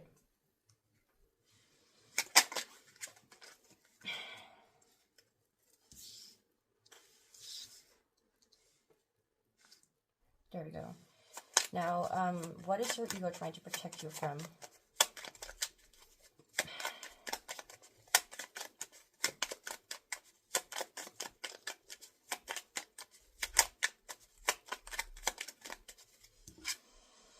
Frustration. We start from the very beginning and scrap anything already tried. The answer to moving beyond this irritation will only be found in exploring new ideas. Or just trying to like take a break for like a few hours and then try it in a different way. Because if you're already like in overwhelming mode, then yeah, I guess it's not really getting better. I'm just saying it because of personal experience. To just force yourself to just get going, you know, it's not always effective.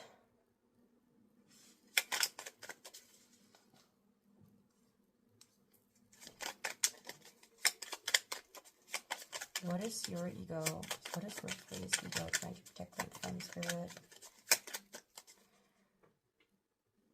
Okay, what am I getting? I'm getting that, I'm sorry to say it, but you are allowing yourself to lie to yourself about certain things. And people are gonna not like me for saying this, but there are certain things that you know that you could do better and you are not doing it because you're so glued to a certain desire or a certain outcome. It's like if somebody crosses that boundary, then it's like get ready to die. No, not for real, like, but it almost feels like a trigger. So what is your ego afraid of? What is your ego trying to protect you from?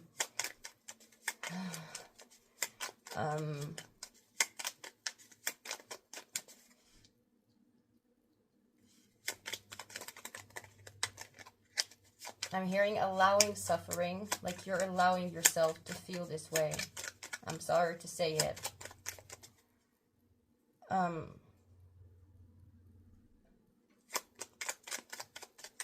see that you are here and I am glad. Like, maybe you really are glad to be in this situation or to be in this thing. It's like, well, you don't really want to get out of it, right? So I can't really... You can't try and convince me otherwise that it's not like you really want to, like with all of your heart want to get out of this, but you're kind of holding on to it at the same time. Anguish. Simply knowing that there's an end to this feeling of sorrow is the very beginning of your healing process. I feel like there are not many things or situations or not that you do not really understand, like for real, what it is like to,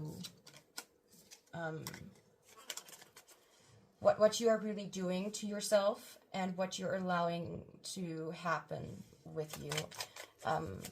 For example, knowing that someone is not good for you and still letting them do what they are doing and not really standing up for yourself. It's like, you want to protect what you have, and what you have is precious. But, and at the same time I kind of get it, but it's like, that's the thing. That's what pain, that's what fear can do with you. It make you feel as if there's nothing better than this, as if this is the only thing. Like, it's almost like being, like, addicted to a certain drug or whatever, or to a certain habit, and thinking that that is the only thing that you can do, and if you are not able, like, you're not able to really get yourself out of it, because it will have side effects, and yeah, it will, like for a little bit you may not feel very great, because you're still trying to get over it. Enough time has been spent wandering around in listless days. Even if you're unsure of the direction you're heading, just start by doing something. And I feel like this is saying, like, what you need to know. The thing is, I don't know if I mentioned this in the intro. I kind of forgot what I mentioned in the intro, but we all have our choice to do whatever we want to do with the options that we have. And for example, I have sometimes some challenging situations when it comes to monetary business. And I still take that little bit of a risk because, I don't know, it feels good or whatever. Like buying this deck, including others, did not necessarily, well, I actually couldn't even afford it, but I still did anyways. And I got some issues with people, but I, you know, that allows other people to bother me in a way I don't want to be bothered, that is calling me and and chasing me, like and not leaving any room for me to just kind of breathe and be like, yo dude, just fuck off. You know, that's the thing. I got myself into that situation because something else was more important to me than that, and knowing that I may be bothered by that in the future, knowing that my own actions contribute to the consequences, which, you know, like, don't mind me. Like, sometimes I feel like I need to talk in baby language or in toddler language, because I feel like you need to be very clear with what you're saying and try to get someone to understand, like, you know, like, this is what is happening. Okay. Okay, so I kind of forgot where I left off, because I had to pause the recording for a moment, but we'll just continue with anything more that you need to know about what your ego is trying to protect you from. So let's try that again.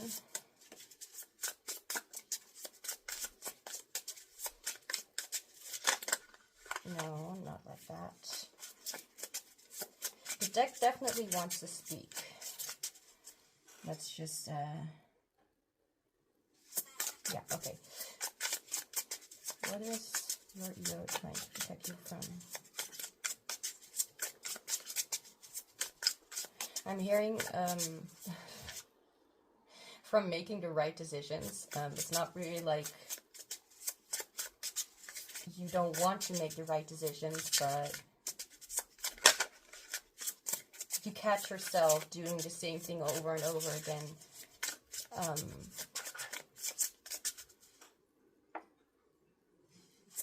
I do feel like there's this knowing what is happening and you just don't agree with it, but at the same time you also know how attached you've grown to it, or how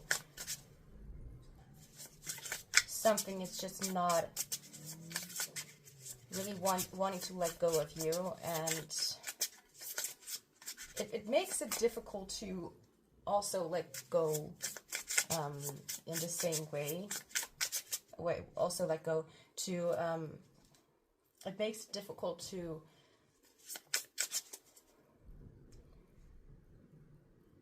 let go of what is hurting you, or what is making you burn yourself. What is your ego trying to protect you from?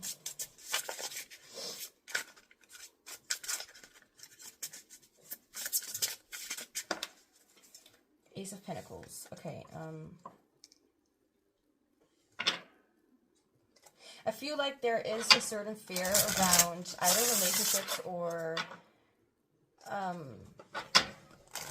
whatever this is. This can be about a relationship, like sticking to somebody that is like not good for you, but it can also be about sticking to certain habits or things or whatever it could be the case. Relationships,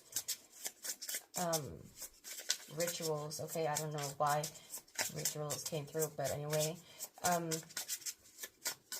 that are actually not really, that are actually harming you instead of helping you. And the reason for that may be because to really look the thing that you fear in the eye, is maybe a lot, that is very, I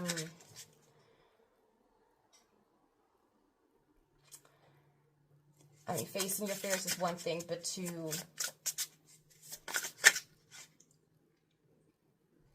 there was something that I felt that had to do with you feeling more safe with something that is just small, instead of going for the real deal, or instead of leaving something behind to go for something that is a lot more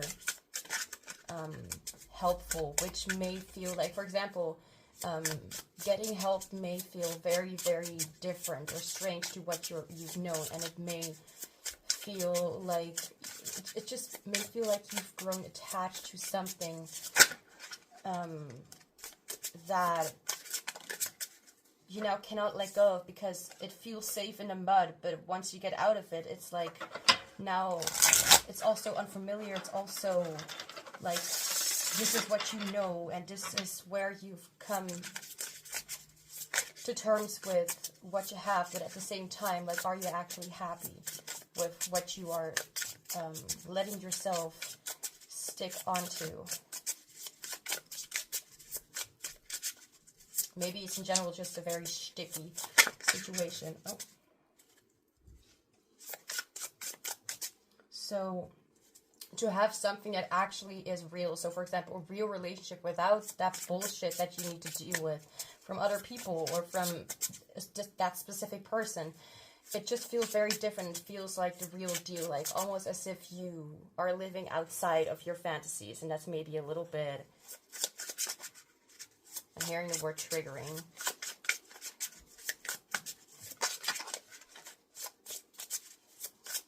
Okay, so what is your ego trying to protect you from?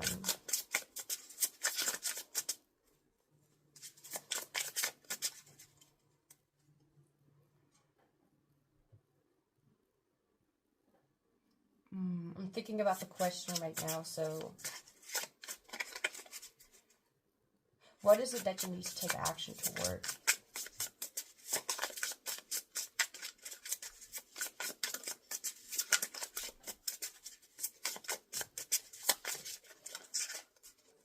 Okay, let's try that again. Oh, the back of the deck we have the Eight of Cups. Yeah, the Eight of Cups talks about like moving away from the things that do not serve you anymore, that like have served you once, but it's like, okay, so now I'm just gonna look for the Ninth Cup because I'm like I may be satisfied or just okay with how things are, but at the same time, like, I want more, I want something different. This is not something that really makes me happy. It's just something that I've gotten used to. Well, actually, I'll just put it there. It's the Nine of Cups. What? I did see the Eight of Cups, though. Oh, here we do. We have the Eight of Cups right there. So it's like, yeah, you want to move toward the things that you do enjoy instead of the things that you don't enjoy. Like, it's time to move away. Like, it's time to turn off your phone or something. I don't know. It's time to turn away from things that are not making you happy and see where the Ninth Cup that you almost like envision in your head, like where that will actually take you. So what is your ego afraid of? Anything else?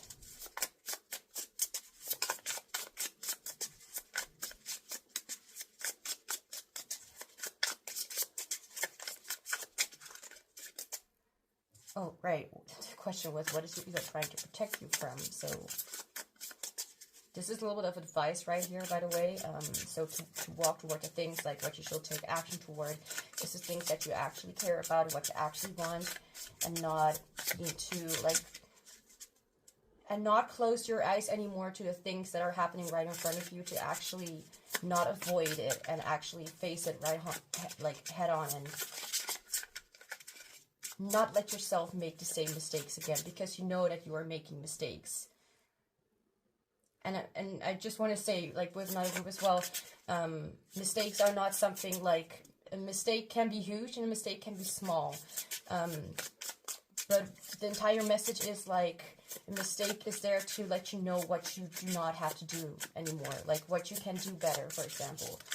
And it's like a learning experience. So once you make a mistake, it is able to, it is going to teach you that you should not do that again, possibly, or that there are better ways of going about. So let's see.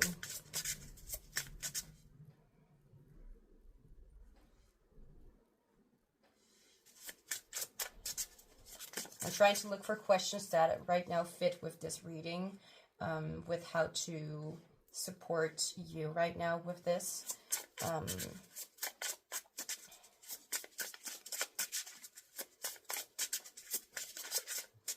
What is your ego trying to protect you from? from, honestly, from facing the truth, from seeing things for the way they are, and knowing, like, your ego knows, you know that you can do better, you know that you can get better and feel better, but you're consciously holding on to the things that you want to lose because you don't know what else you can get, or whether it will get worse. What will happen if you actually let go of this assumption that things will get worse? Like, what if you start surrendering? What will happen? We have the Tower. So you will start to notice how things actually are not really the way as they seem. You will start to notice, as soon as you surrender, you will notice, like, how, like, for example, the Tower also reminds me of, like, you know, keep on communicating with somebody and you're almost like the first one to always talk to this person, and then you suddenly stop talking to them and they stop talking to you, and you'll notice how everything will just fall apart just naturally, just because of things going with the flow of how it's supposed to go. Like, and texting back will be like you trying to maintain whatever that was, or whatever you had with that person, you know, like something like that. That will, like, to me, that kind of explains certain things. To me, it's like, just let go of control and notice that you never really had control to begin with. And the Tower is there to let you know, like, even if things will fall apart, even if things will let you know, like, you know, if they're not, if things are gonna happen in a way that, like, it's almost like the Tower is going to prove to you how much you've been just really delaying this entire happening of this. Like, you have a choice to let go of what needs to be what you need to let go of, but eventually it will all turn out the same way. So it's like, sooner or later, it doesn't matter. I mean, I'm not trying to say, like, you know, like, some decisions are better made sooner than later, but whether it will happen after a few weeks or a few months or a few years, it will all turn out to be the same. That will all be the same outcome.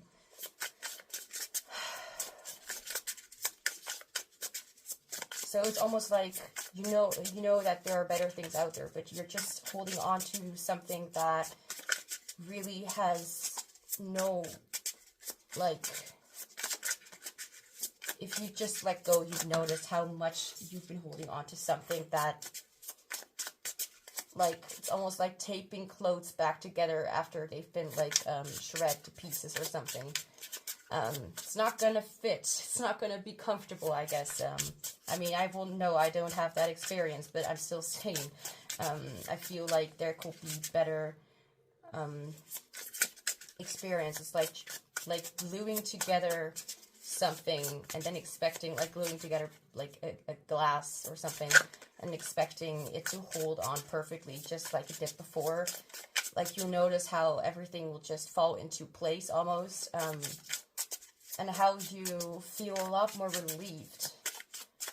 And I'm also feeling called to say alive, because you will notice how much you've been in fantasy land, when you could have had, like, when you could have, like,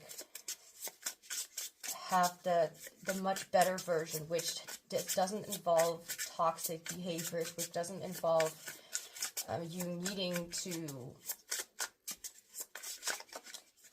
do everything that you can to keep it together. Like, it doesn't involve you to try and take control or take control in something, in a matter where you cannot take control. I don't know. Like, maybe I'm repeating myself, and that happens a lot, especially because I'm trying to make sense of it to myself. So, Spirit, any other question? What else does that group need to know right now? What is any kind of guidance? Like, is there just one tarot card or something that could like give you some guidance about what to do next, or what to focus on. I don't know. Let's see.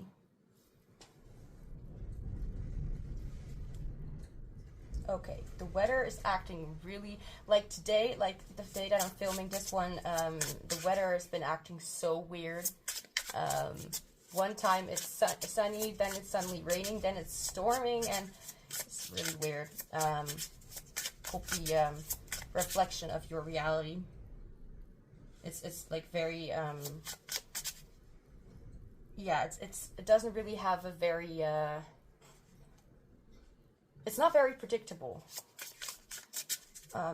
What could be the next step? Oh my god, and immediately the card falls out. Four of Wands. Moving toward the things that actually do make... Okay, this... Okay. Let me just get something. I apologize. It's getting a little bit, how all these people are, like, closing their eyes, and I... All of the... Oh, this one has their eyes open. This one has their eyes closed. This one, also eyes closed. And I just want to say, not every card is with eyes closed. Some cards are actually eyes open, so...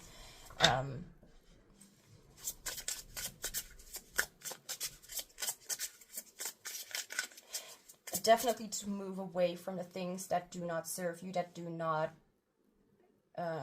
naturally hold itself up together, like... And to move toward things that you like, to enjoyment, to like enjoying life, to be happy with yourself, and to be happy in the environment that you live in. And when I say happy, I don't mean like just like, you know, it's about contentment. And where you are or have been, that's what I do feel like right now, is not really a place of happiness. It's more like a place of survival, because you don't know any better. So what is your ego trying to protect you from?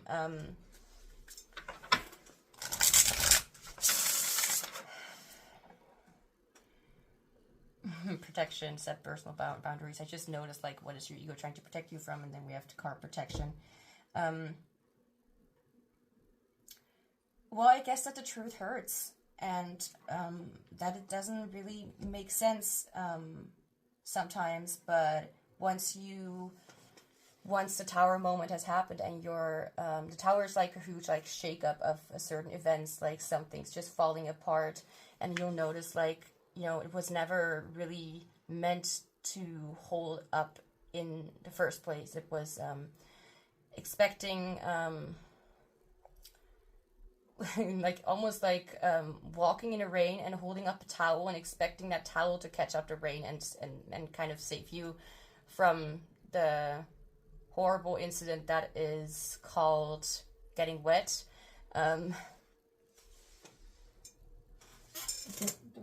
Door's not closed. Okay, that explains. Hearing sounds in the background. But it's almost like expecting to find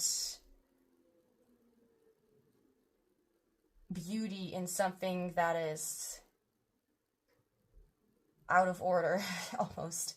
It's like there's nothing you can do about this anymore. Like, things are just going to fall apart naturally, and sticking back to pieces with a little bit of glue or something, it's not going to hold up forever. It's just delaying the outcome. But what I can say about, like, what your ego is trying to protect you from is definitely from the pain,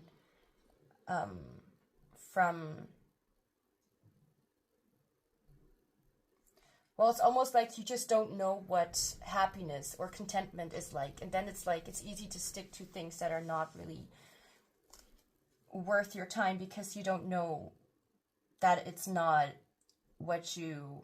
It's like almost like people like just being used to eating food out of trash. And there's also like this option to, like, you know, have food that is not going to make you sick, possibly. Like, I don't know even how to say it, but, like, there's so much better you can get, and you're still sticking with the, well, There are alternatives. That's all that I'm saying. So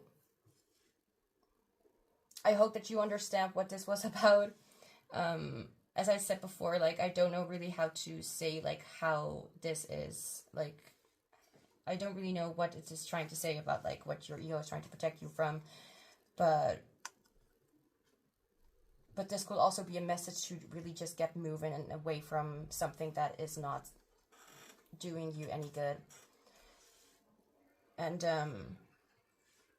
well, yeah, like, if I would make a guess, like, well, not guess, but what your ego is trying to protect you from is based on the fear that you will not receive anything better. Like, your ego is trying to protect you from things getting worse, but in all honesty, you don't even know that you are already in the worst situation that you could be in. Anyway, so let's get to the last messages that you need to hear. Last messages and guidance. So first we have... Sometimes I read it from myself because I like to, you know, these messages have always been so fucking accurate. I forgive myself for feeling, this is for you. I forgive myself for feeling as though I need to prove that I am good enough to receive that which I desire. You hear that? I choose to believe that I am innately worthy. I don't know if I said that right. And my worth is not dependent on the way I show up or the extent to which I give to the world. So this could also be indicating that your ego is just trying to protect you from going through rejection and the fear of not having anything because you feel like you are nothing or something. The martyr with esteem seeker, don't lay too much worth on that. It's just a title for that card. Expressing free will, and we did have the card freedom here. Like, you do have the option to do whatever you want. Like, you're not stuck. You may feel stuck, and it's certainly not easy to get unstuck, but there's always an option to try and get out of it, and it may turn out better than you expect. Anyway, expressing free will. My choices determine how brightly I shine. Are you feeling like you are in a good position where you are shining? Or is it just like an illusion that you know, that you think that you're in a good situation, but actually it's crap? There is like this fear of honesty towards yourself about what actually is happening in your life right now. Like, open yourself up to the truth that you are worth the world, and you're giving yourself a rotten potato. While there's a lot of vegetables and fruits that are not in such a bad position, you don't need to give yourself the crap. Just see it in a way like, would you want to give that to others? Like, try to give yourself that what you try to give others as well. Try to look into what you want and not into what others want necessarily. Grounding in grace. Discriminate false from real. Is my well-being actually threatened right now, or am I identifying with fearful thoughts? That. Practice. Bring attention to your immediate surroundings, direct senses, and present experience. Open your eyes. That's also what I'm feeling called to say. Open your eyes. You're afraid to open your eyes. Open your eyes. You don't need to be asleep. Wow, that actually feels very dark now that I mentioned that. You don't need to be asleep. The world needs you. Wiggle your toes and sense the ground under your feet. Take in the support of the earth. Feel the points of contact between your body and the chair or floor. Notice the life-giving oxygen that flows through you with each breath. Ask yourself the above question. If you stay focused on your immediate experience in the now, you regain your capacity to discriminate an objective threat to your well-being from the mind stream of fear. Usually you will discover that there is nothing to fear. And that what you possibly fear is actually what is going to bring you a lot more beauty than and love than what you have currently. And the last card, with clarity of mind, I feel abundance and worthiness coming through. That is definitely what I will say. Like, if you will surrender to the truth, you will realize that you don't need to be fake with yourself, and you'll realize that you be a lot happier knowing that you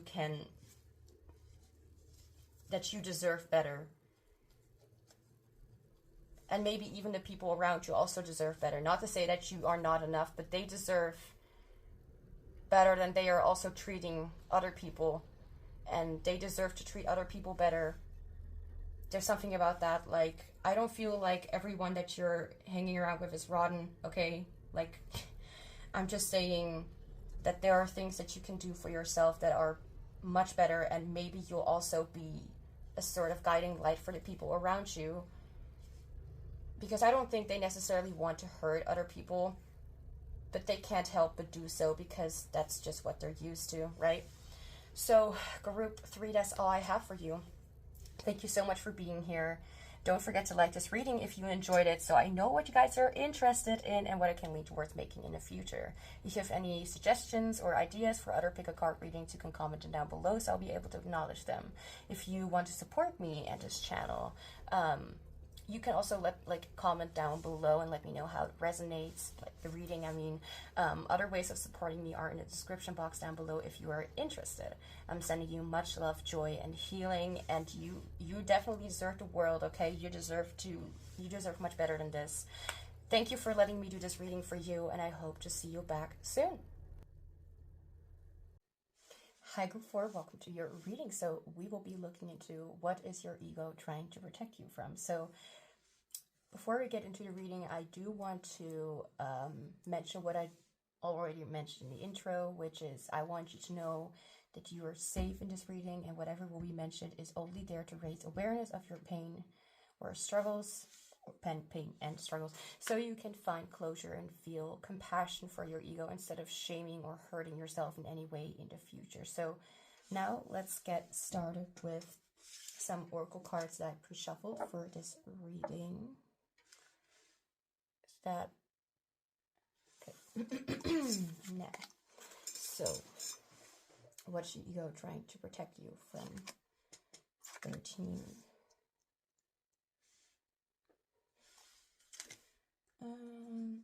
Number 13 is,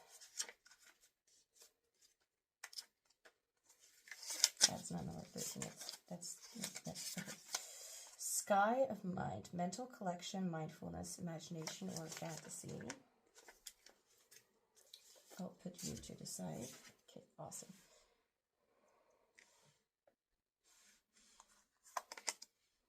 There and back again.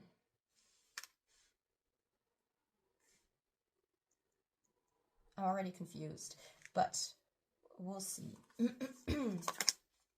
Unicorn.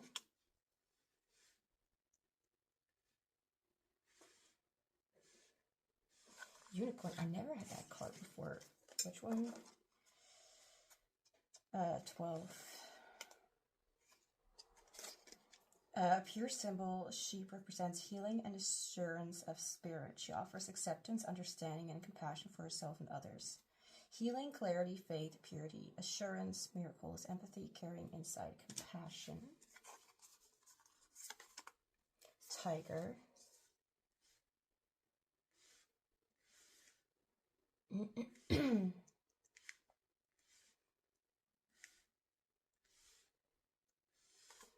Tiger, right. I need the deck for that one. Let's see. Where are you?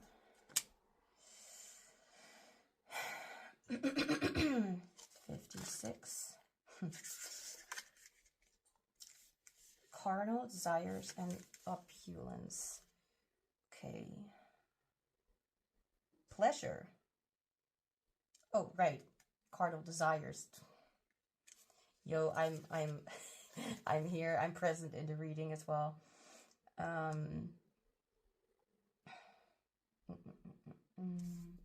Express or physical passion and desire. Passion. The beast inside. There's a hunger that exists within all of us. Well, is that so? Okay. Wish.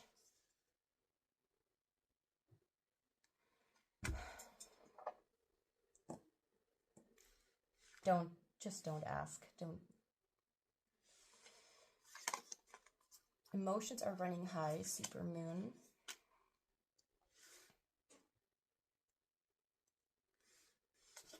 And Ubuntu, I don't know how to pronounce that name. It's a little, well, Number 34, compassion for others. That is very interesting because we had unicorn with compassion for others. Okay. I'm hearing the question like it's not really about like what your ego is trying to protect you from, but more like what needs your healing or something like that. I'm not gonna go too much into that. I'll just look into what I feel and we'll see where we'll go. So what is your ego trying to protect you from? Number 13 with Sky of Mind, mental collection, mindfulness, imagination, or fantasy. So these cards are sort of representing your energy. There and back again. I did not look for that one. There and back again. Okay, so team.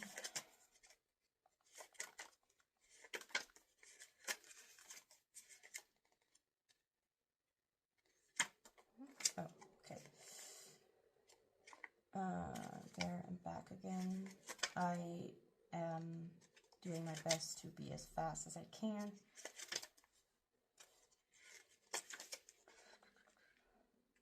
Come on. Okay, we must venture forward. We must answer the call. We must be bold and brave. We must leave all we've known behind and make our own way. We must slay the dragon. It sounds like you have a lot to do. Capture the gold and reach the mountaintop. And then we must go home where our treasure has been all along. That's, I don't know, I like that, where a treasure, like, plot twist. Anyway, unicorn, wish. So Spirit, can you please connect me to what Group 4's ego is trying to protect them from?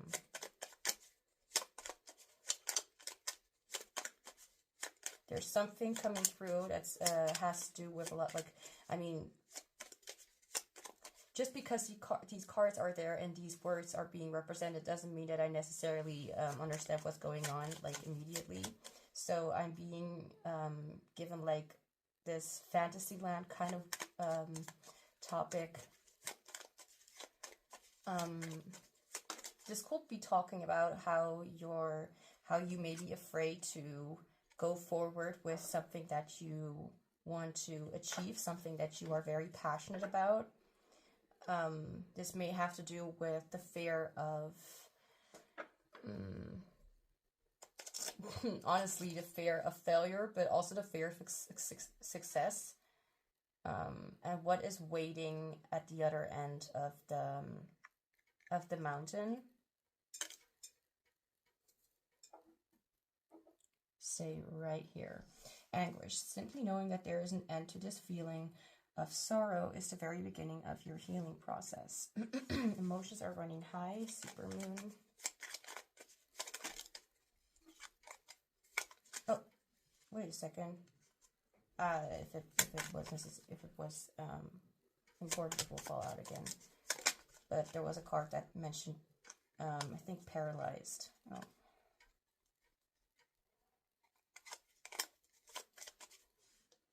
Okay, let me do something real quick. No, don't do that. Thank you. Okay. There's a fear of going forward with something that you want. It's not necessarily, like, I feel like you as a person do not really have anything like grudges against people or yourself. It has to do more with maybe your capability, or what awaits you in the future. Maybe there's like this feeling of like, I'm good with where I am right now. Bemused. It's one of those,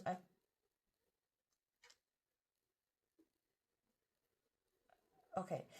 It's one of those I can't believe that just happened moments. Find the fun and stop shaking your head. No harm was intended. Stop telling me to shake my head.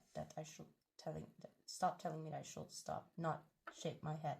My God, speaking is a little bit. Yeah. Hi. I'm good. I'm cool. So.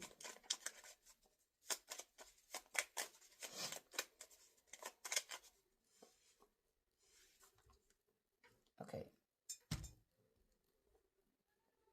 Oh, oops. Can I? Oh. Okay.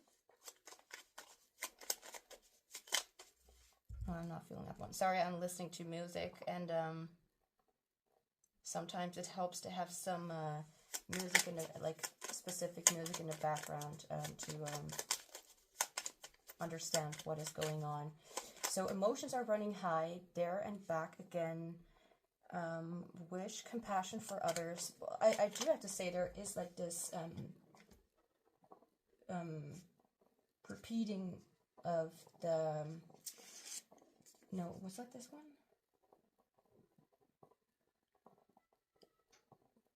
Tangible, tangible. Gosh, I can't speak.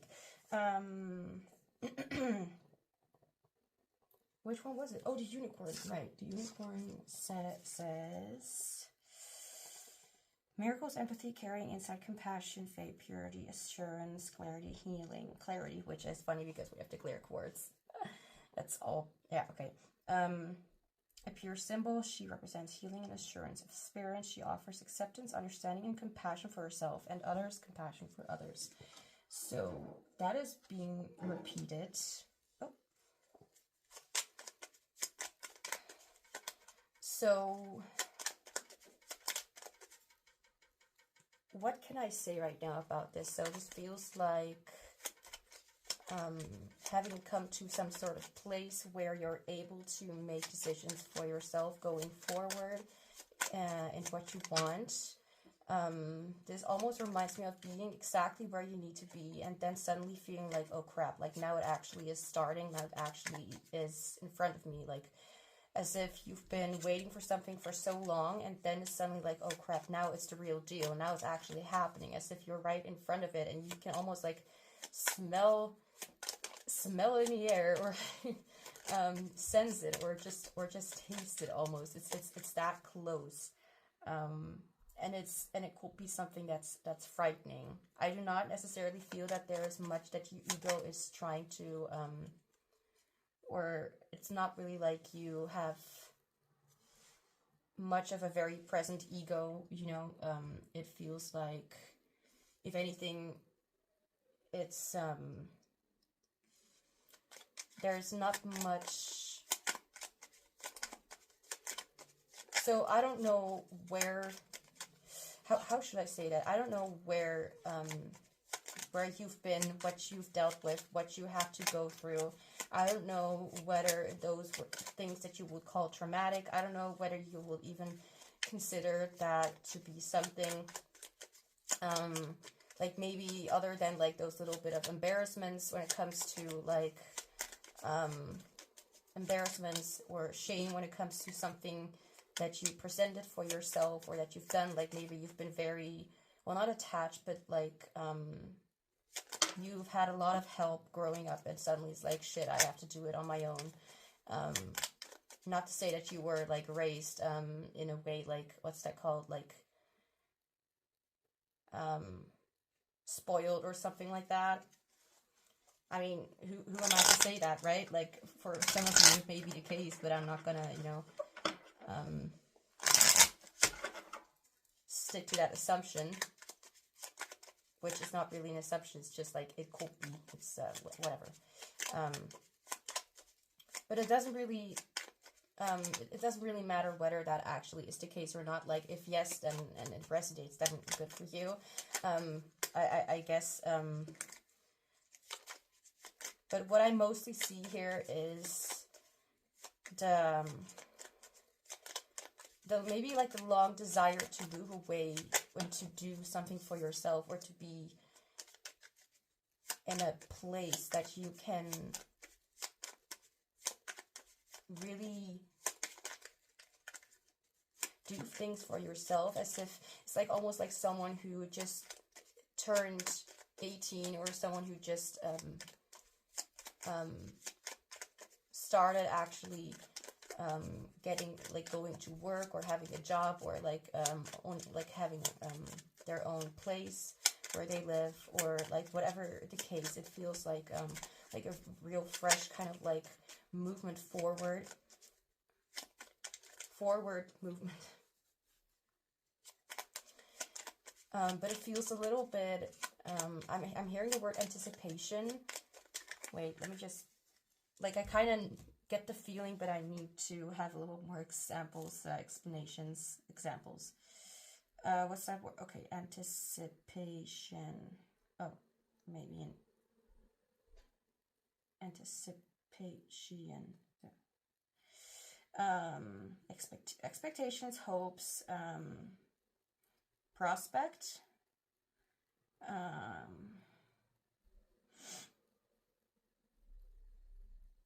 yeah, anticipation, hope, expectancy, prognosis, prospect, expectation. I'll keep that next to me. It's almost like close to being or doing something you've always dreamt, that you've always dreamt of, and now it's suddenly like coming closer. So how would I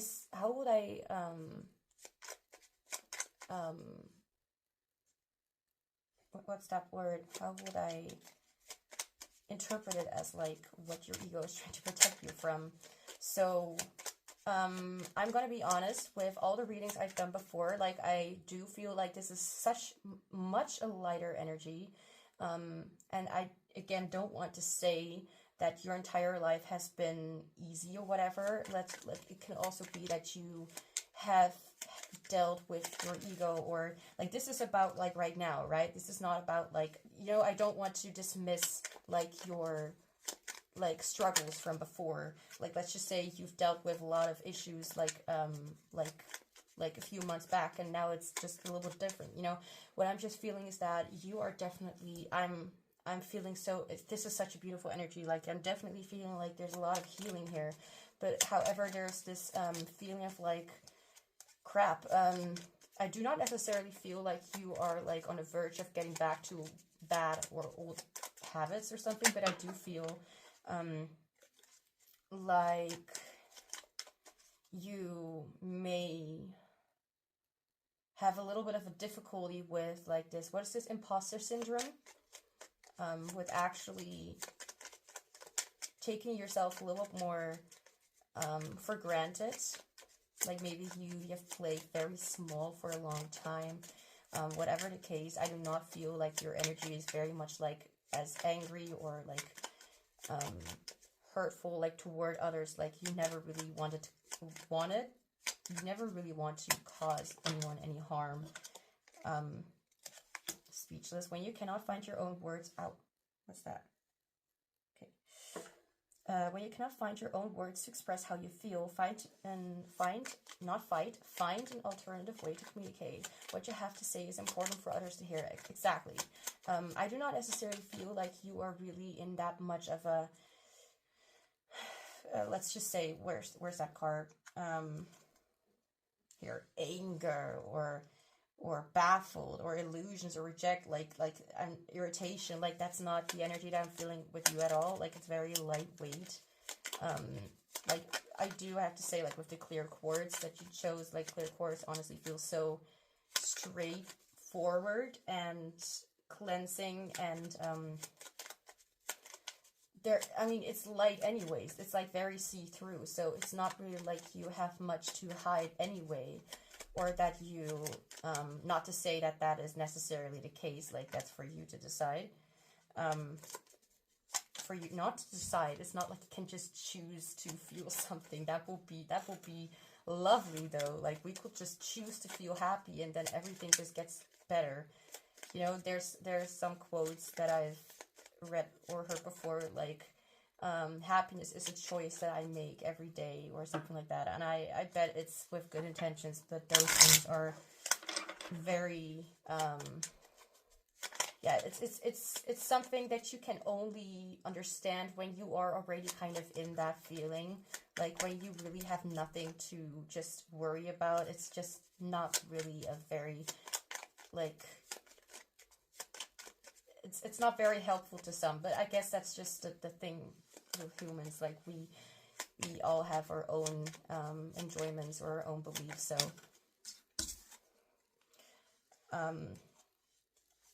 I did not take the card because I didn't feel like I should take that one. But I feel that if there's anything that your ego is trying to protect you from, then I feel like it is something that has to do with self-worth. It's not like you're necessarily like hurting yourself or anything like that, but maybe you have not been earning that recognition that you, or you have not received the recognition that you need from others. Suffering. Okay, this card wanted to fall out, but I didn't, and now I feel like I need to take it. Thinking that no one knows. This is literally the card that just fell out just like a few seconds ago. Now I feel like I need to take it. Thinking that no one knows the pain you're enduring is just another form of self-pity. Every soul experiences pain. It's what we do with that pain that defines our future. That is true, though. I can't say like every happy-go-lucky quote is, you know, as helpful as the other, but to come to terms with it, that it's not necessarily something that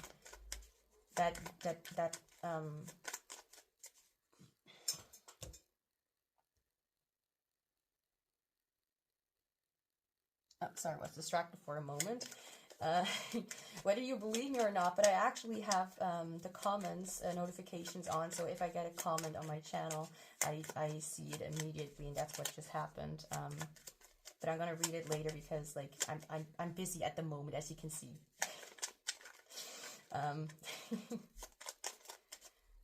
Let's see.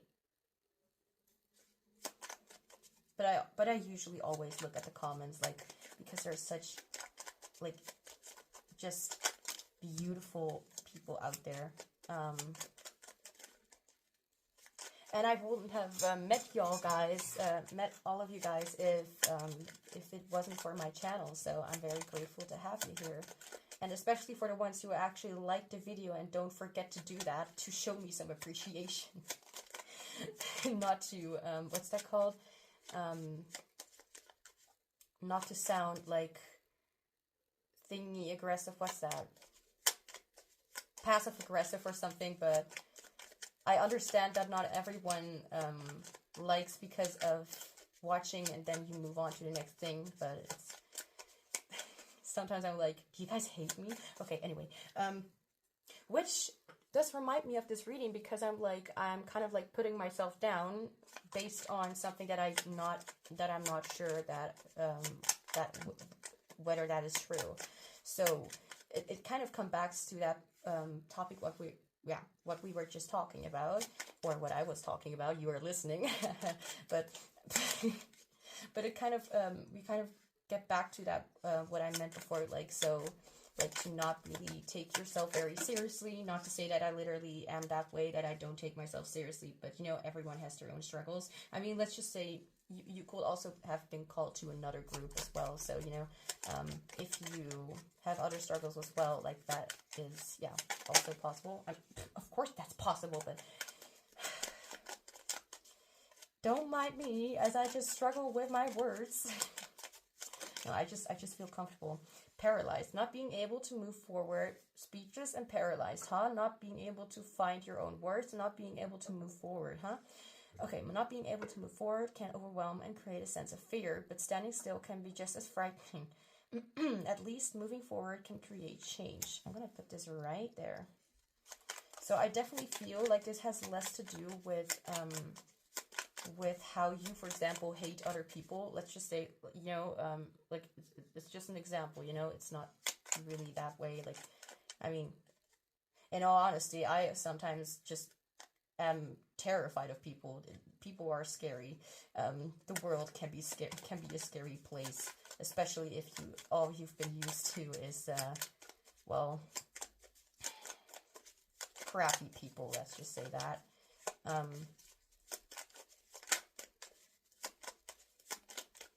So I feel like you're up for a journey. So anything that I feel like I need to say is that this, with the card there and back again, it's like going toward that journey, going and finding the end of the rainbow and the pot of gold or whatever. We must venture forward. We must answer the call. We must be bold and brave. This reminds me of Moana, how she always wanted to, like, be closer to the sea because she was connected to water, like to the sea. And then she suddenly had to, because the world was ending. No, just kidding. But because some things were going on, and only she was able to do that for whatever reason. I don't want to question Disney's motives and whatever. I mean, I'm here to do this pick a card reading for you, so I guess I also have my quest.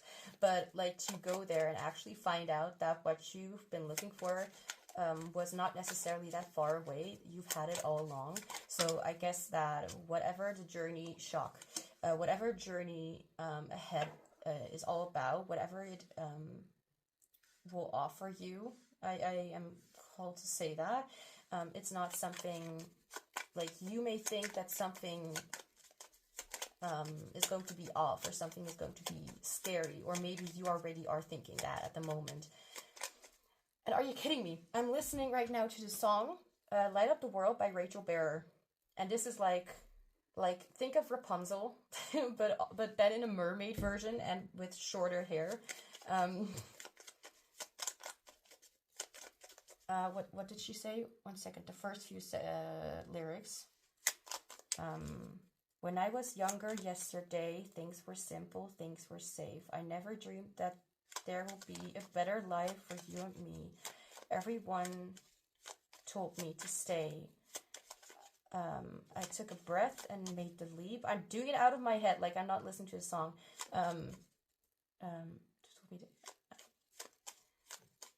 Opened the door I've never seen, something like that.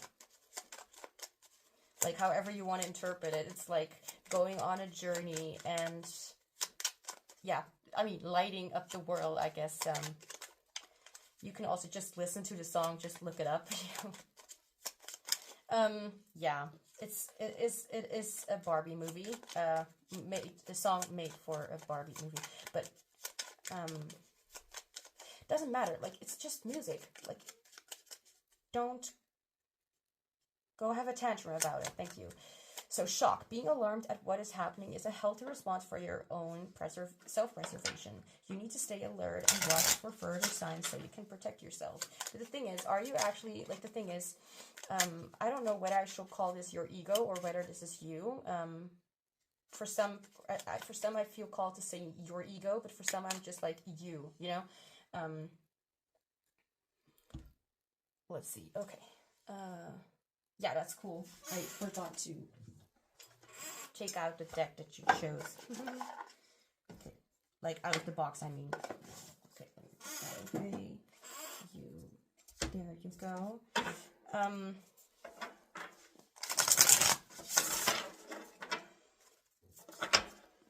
Which reminds me again, like what I said with this song, like, it's the Barbie movie and, like, mermaid version of it.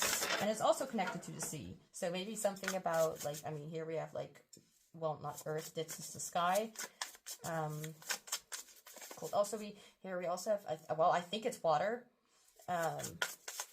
Or you like the movie Wish by, like, from Disney. I have heard very, yeah, interesting opinions about it. Let's not let's not cuss over it. Let's not start that conversation. I'm not I didn't even watch the movie, so I have nothing to say. So okay, I'll just put this. Okay. Hello, can you work with me? Thank you.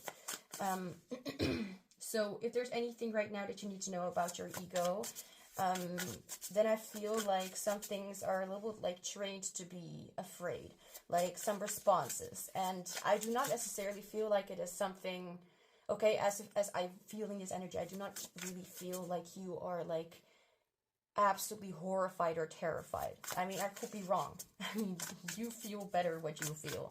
But I'm just thinking this is not necessarily a trauma response. This could be just the feeling of, or like the thing of happening, like with like, the feeling of innocence in some way, or not the feeling, but the presence of innocence, and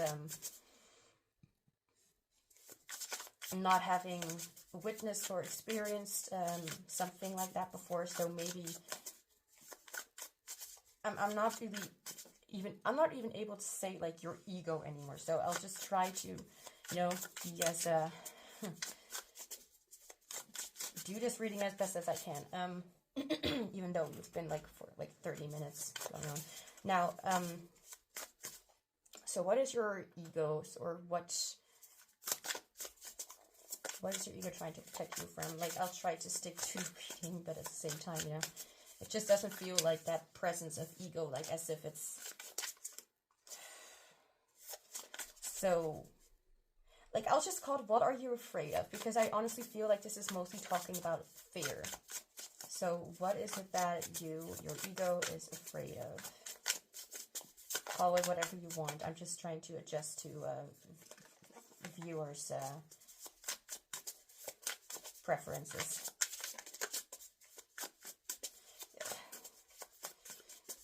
As soon as I noticed what I said, I was like, oh God, like internally, like face palming myself. Oh, don't do that. For some of you, it could even be like, this could be about not necessarily like an adventure, but it could be like a relationship that you're maybe a little bit afraid of because you have never been in a relationship before. It's because I first saw the Two of Cups in the deck, and then I suddenly saw like the Lover's card, and I was like, okay, like let's just mention that if in case it is significant to some. And I mean, this did talk about passions and just, you know, desire and compassion for others. How I wanted to mention that, how it is like very often repeated that others are included, and emotions are running high. So I'm not necessarily feeling like this is fear, but I do feel like this is an overwhelm of like, oh my God, so much is happening and I'm not prepared, which actually you are, sorry to say it, but you are prepared. Like, if you were not ready, then you would not be in this situation right now. Sorry. So, what are you afraid of? Right. Oh my God. Okay, let's try that again. I'll take this card, the Tower. Okay, well, that is a little bit of a, well, I don't know about legitimate fear, but it's a fear of things falling apart or not working out, things not being stable enough to work out, as if like as if things are just not going to work out, because the Tower is like not necessarily instability, but like there was never stability in the first place, something like that. So maybe thinking or feeling that you going on this adventure, whatever you want to call it, is maybe not the best option because you feel like you are not ready for that, or maybe someone else is not ready for that. It's mostly you feeling like because of this Unicorn card, like it almost feels like she is like kind of like crumbling together, like almost like hugging herself, like in some of way. Like it kind of looked like that in the beginning, and it was like, it almost feels like you're just a little bit nervous, or feeling like you are not in the right at the right time to experience this. So for example, you for the first time fell in love, and as soon as I say that, I see the timing of 2024 on my phone, like I'm filming at this time. So and I usually like those signs like 20, so 8, 24 p.m. But still, I think it's funny. So it could be something that will be happening this year. Yay! And as soon as I said that, immediately, like, it went to 2025. So, not to say that it will go, like, I mean, or happen. What I'm trying to say is that I had to say that it will be happening and could be happening in 2024. So when I'm filming this, it is 2024. If not, and if you're watching later on, like in, I don't know, 10 years later, I don't know, then it is not significant. It's not, it's timeless. These readings are timeless. So, Tower. So, can I have a clarifier for the Tower? Like, let's see if we can get some more information about it.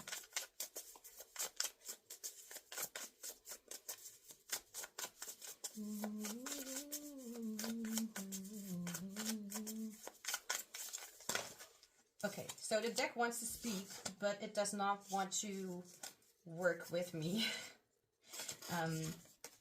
Everything is falling out, and I'm just, yeah, I want one card, Spirit. Thank you. We have the King of Wands.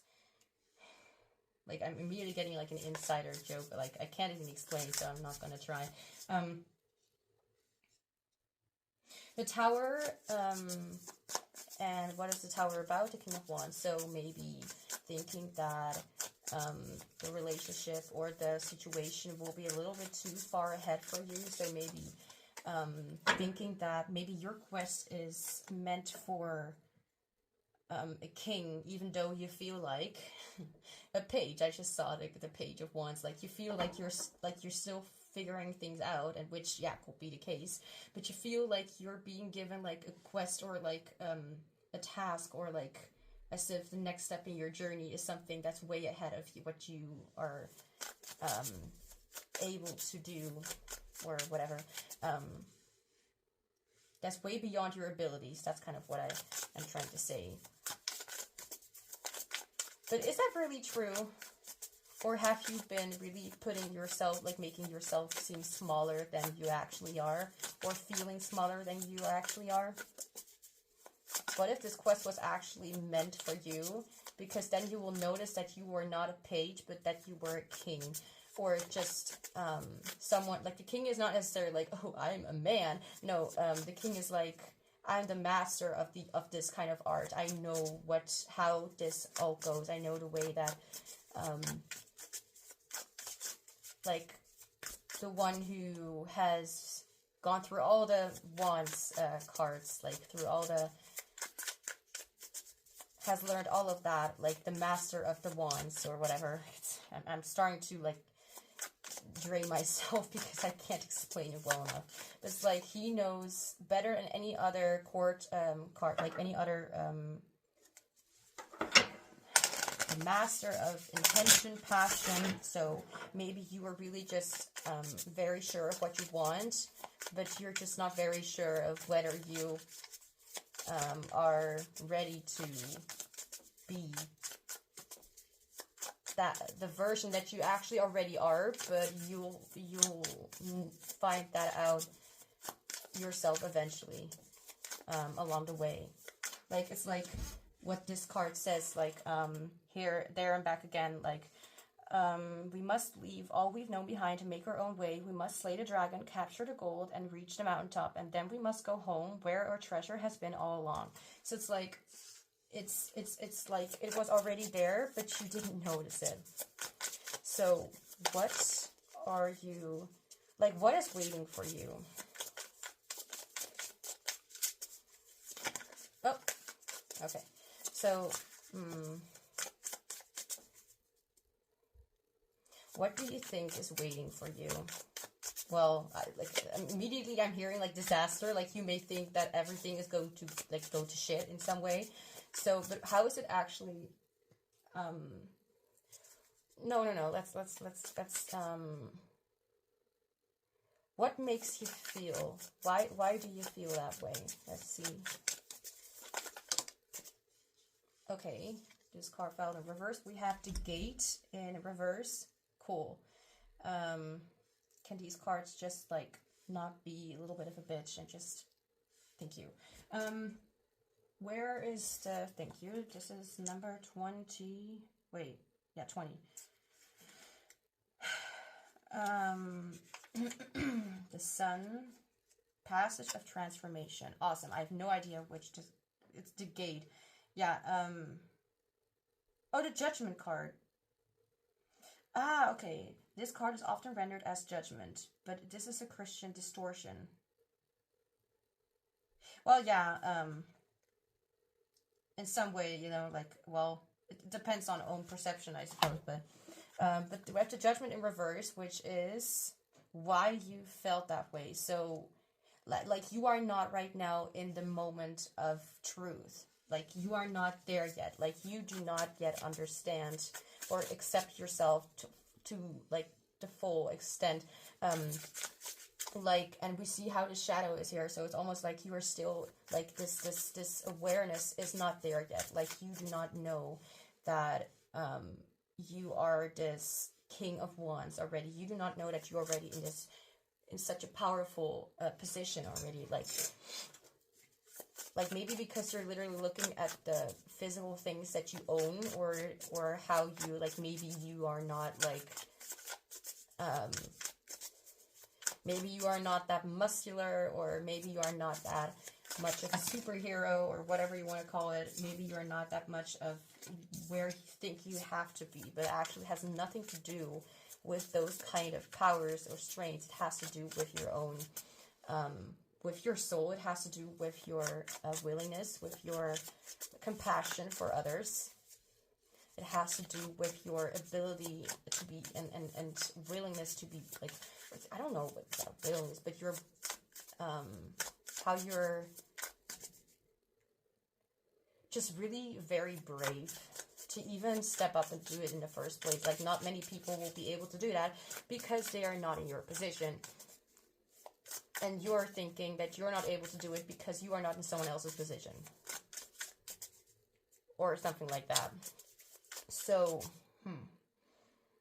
why are you feeling like why are you so afraid? Because you have not yet come to the understanding that you are a very divine being with your own power, with your own extensions. I don't know,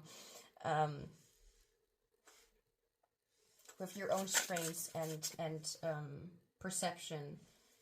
Like, as it's saying here, like, what you have to say is important for others to hear, and what you do, who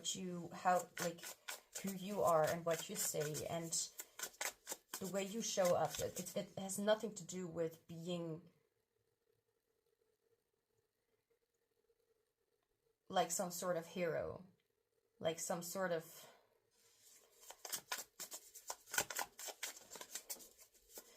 like you're looking for something outside of you that is special about you, but you will come to realize soon enough, I don't know, but in your journey you will realize that you have been very special pretty much like from the very beginning, and that you do not need to earn worthiness in such a way. Like, it's not necessary. Like, I don't even know, like, I'm spacing out a little bit. I don't even know how to explain it. So, can I have a clarifier for the gate? So, what is it that you have not realized about yourself yet? We have the 10 of Wands. Okay. That you are definitely someone who is able to carry a lot of weight. So you think that you're, like, for example, you think that you're weak. You're carrying your own burdens, including other people's burdens. You're carrying you're and you're not even like being a crybaby about it. You know what I mean? Well, I don't know, but you're not someone who easily gives up. You're someone who is able to carry a lot, like, because you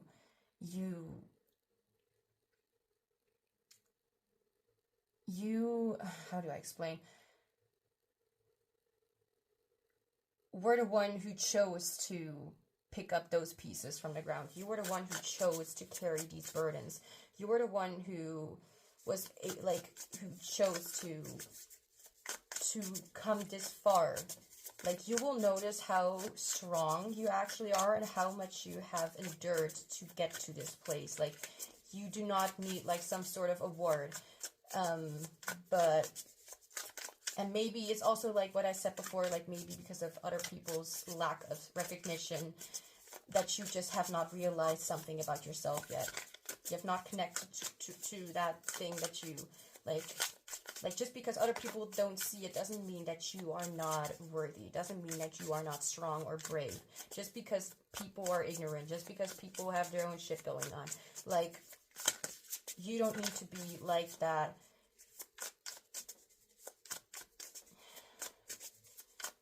Like, you may not be in the spotlight, but you still are doing a heck of a lot of work. Okay, so anything else? So what else do you need to know? Spirit, what else? Like, I'm asking for some questions, anything.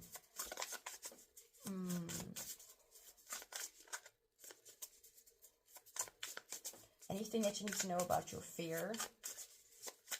Where did it come from?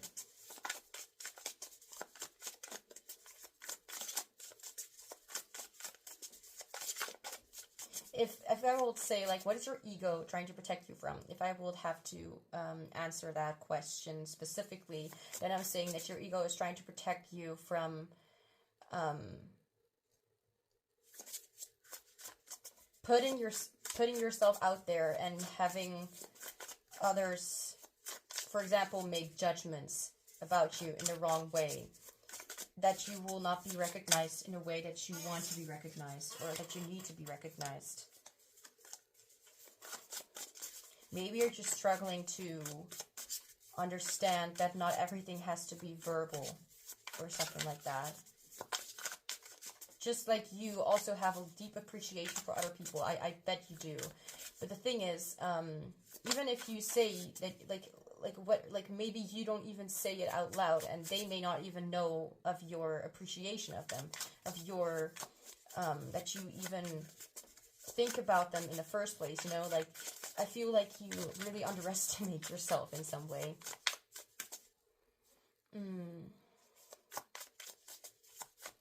A lot of threes are coming through, by the way, like with 34, number 13.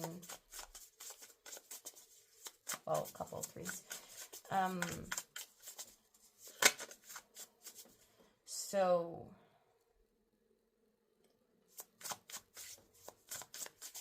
I really feel like you can expect things to go in a completely different direction as soon as you realize that you never really needed to go on a journey like to find something there, but you'll be realizing that you've been I'm almost seeing it like in front of me, like how I'm carrying my keys with me, and I'm outside and I'm like looking everywhere and I just can't find it, and I realize that it's been in my pocket all the time, like in my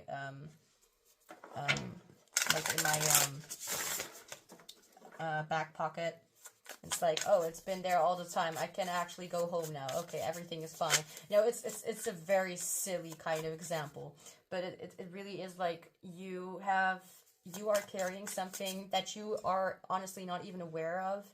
And maybe even my recognition, look at this, we have the Lovers. Even my recognition may not necessarily be something that really gets through to you, which, I mean, like, you know, that's I don't know, like,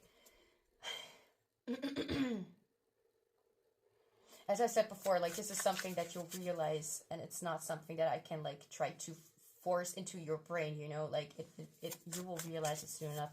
So what do you need to know when it comes to lovers? We have the moon in reverse. Okay, the moon and the lovers together, they have multiple lovers cards, so and I don't want to exclude any of them, so like you'll just have some more lovers cards in the deck, like I don't care.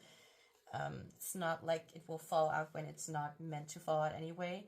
The moon is about, for example, fears and illusions and thinking that, or distinguishing like what fear is and what intuition actually is. Let me just get to the like XV 5, 6, 7, 8, 18.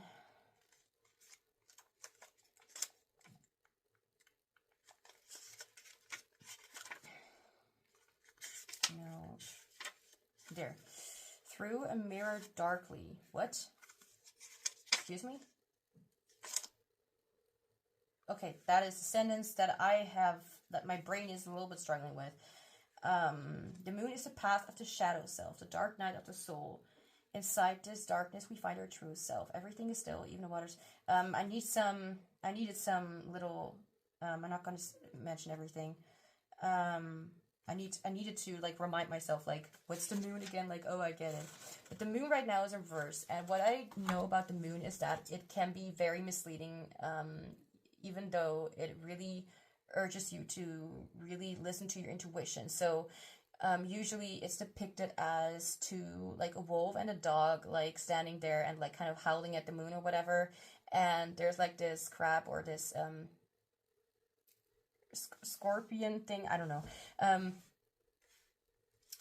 it's like the scorpion is like, the crab is kind of afraid of going forward because of the dog and the wolf like being there, like, but they're actually really distracted by what they're doing. I don't even know how to explain it, but it's like you have like, where's that deck? Where is that deck? I'm just gonna take something. I just want to show the depiction. Let's see if we can find it somewhere. Where is? Oh, there we go. This is the moon in, well, sort of its original form, and you can see that there, like, the moon lights the way toward, like, behind the mountain or whatever you want to call it, and it's pretty clear how to go forward, but like it's not going forward because of distractions, things happening that, like, are these really like fears happening in the background, like it's almost blocking you from following your intuition. So the moon in reverse, huh? I for a moment I'm kind of like brain dead. Let me just take a moment to actualize my update my head. Okay. So I feel like together with the Lover's card, I feel like this could mean how it's because the Lover's card just fell out. Like, I don't really know what this is necessarily like talking about, but I'm just gonna project. I'm just gonna interpret it in the way that I am right now. But I'm feeling with the moon in reversed how it's maybe talking about, because the Lovers doesn't necessarily always depict or talk about like being in a relationship. I mean we had it mentioned multiple times here, but still I do want to mention that the Lovers often also talks about like life choices and moving forward and doing that exactly what feels right to you and aligned with you. And I feel like the moon card right now in reverse, because upright is more like you don't notice yet, but in reverse is more like you may, well, you can see it in your own way, but it could be talking about how things are actually starting to clear up in regards to something like a relationship or something just like a choice that you want to make in your life. But since this was mentioned multiple times, I'm just gonna go ahead and be like, okay, this could be about a relationship, or just partnership in general with with anyone in the future.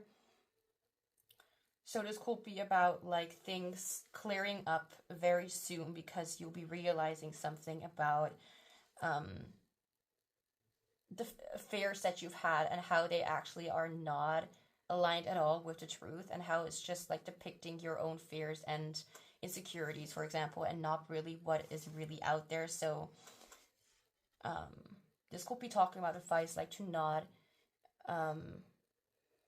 make up stories in your mind about how things are going to turn out and how somebody feels about you, or how something is going to end up, when in reality it doesn't have to be so pessimistic. It doesn't have to be so like the world is burning down. No, I'm just kidding, but it is like a message here to not take your takes on certain situations too seriously, because they could actually be quite false. So let's now look into some last messages and guidance for you about what you need to know in this whatever is happening here.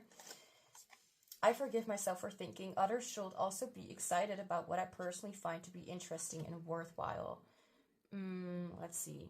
I choose to believe that my preferences are a unique expression of who I am, and I may experience deeper fulfillment and clarity when honoring my desires independently. Okay, so this reminds me of like how you, for example, don't think that some things are going to match up because you are not necessarily having the same interests or something like this other person.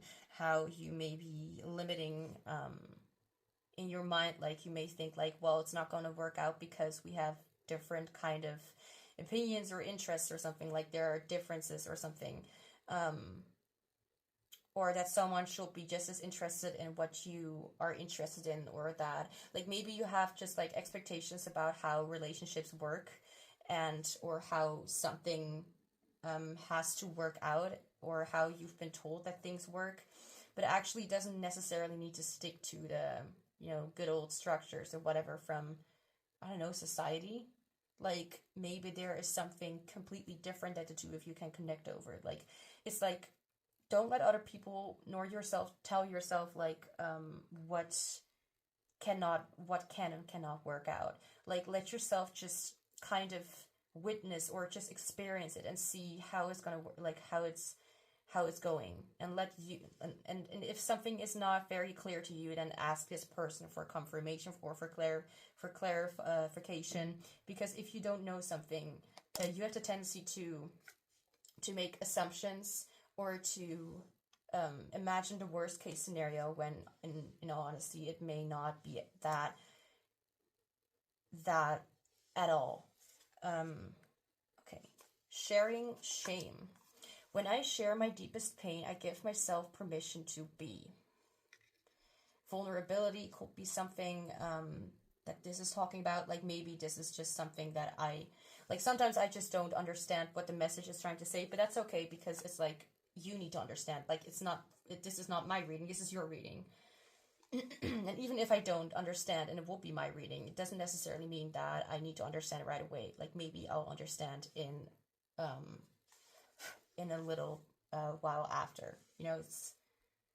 It's not like that hallelujah moment and everything just turns to light. Like, let's just give yourself a little bit of time to process this all. Transforming power of grace. 12, let wounds become portals. What is it like in body, heart, and mind when you go toward and then drop through your sense of deficiency? Practice. Practice. Today, try something radical. Retire from trying to shore yourself up. Don't overcompensate or fight the parts of yourself that you wish were not there.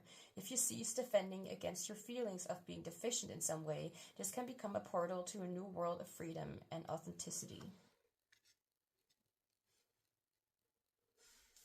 And then we have the last card with I follow my bliss. Do your own thing. Like, don't let yourself, like, don't trap yourself. Oh, don't trap yourself by narrowing the road. Just follow your instincts or follow your intuition. Don't let yourself get caught up by what you think is right in front of you and what should be Like, sometimes it's like, oh, that means, specifically means this and this and this, when you may not even know what is actually happening, even if it seems obvious to you. Like, let's just be honest. Like, sometimes we just don't know, and you need to be honest about it. Like, okay, so I'm also being reminded, like, to say, like, what your ego is trying to protect you from. Well, from uncertainty of unknown, whether, like, both in the future and also things that you do not understand about other people. So you, for example, just kind of make your own, I don't want to say the word assumptions, but you kind of let your fear speak, and you're like, okay, that must be the worst case scenario must be it. Now, group 4, that's all I have for you. Thank you so much for being here. Sorry, like, there was a little bit of a weird pause. Don't forget to like this reading if you enjoyed it, so I know what you guys are interested in and what I can lean towards making in the future. If you have any suggestions or ideas for other pick a card readings, you can comment them down below, so I'll be able to acknowledge them. If you want to support me and this channel, you can comment down below and let me know how it resonates as well. Other ways of supporting me are in the description box down below if you are interested. I'm sending you much love, joy, and healing. Don't focus on your fears. Focus on what feels right, what feels true. Anyway, thank you for letting me do this reading for you, and I hope to see you back soon.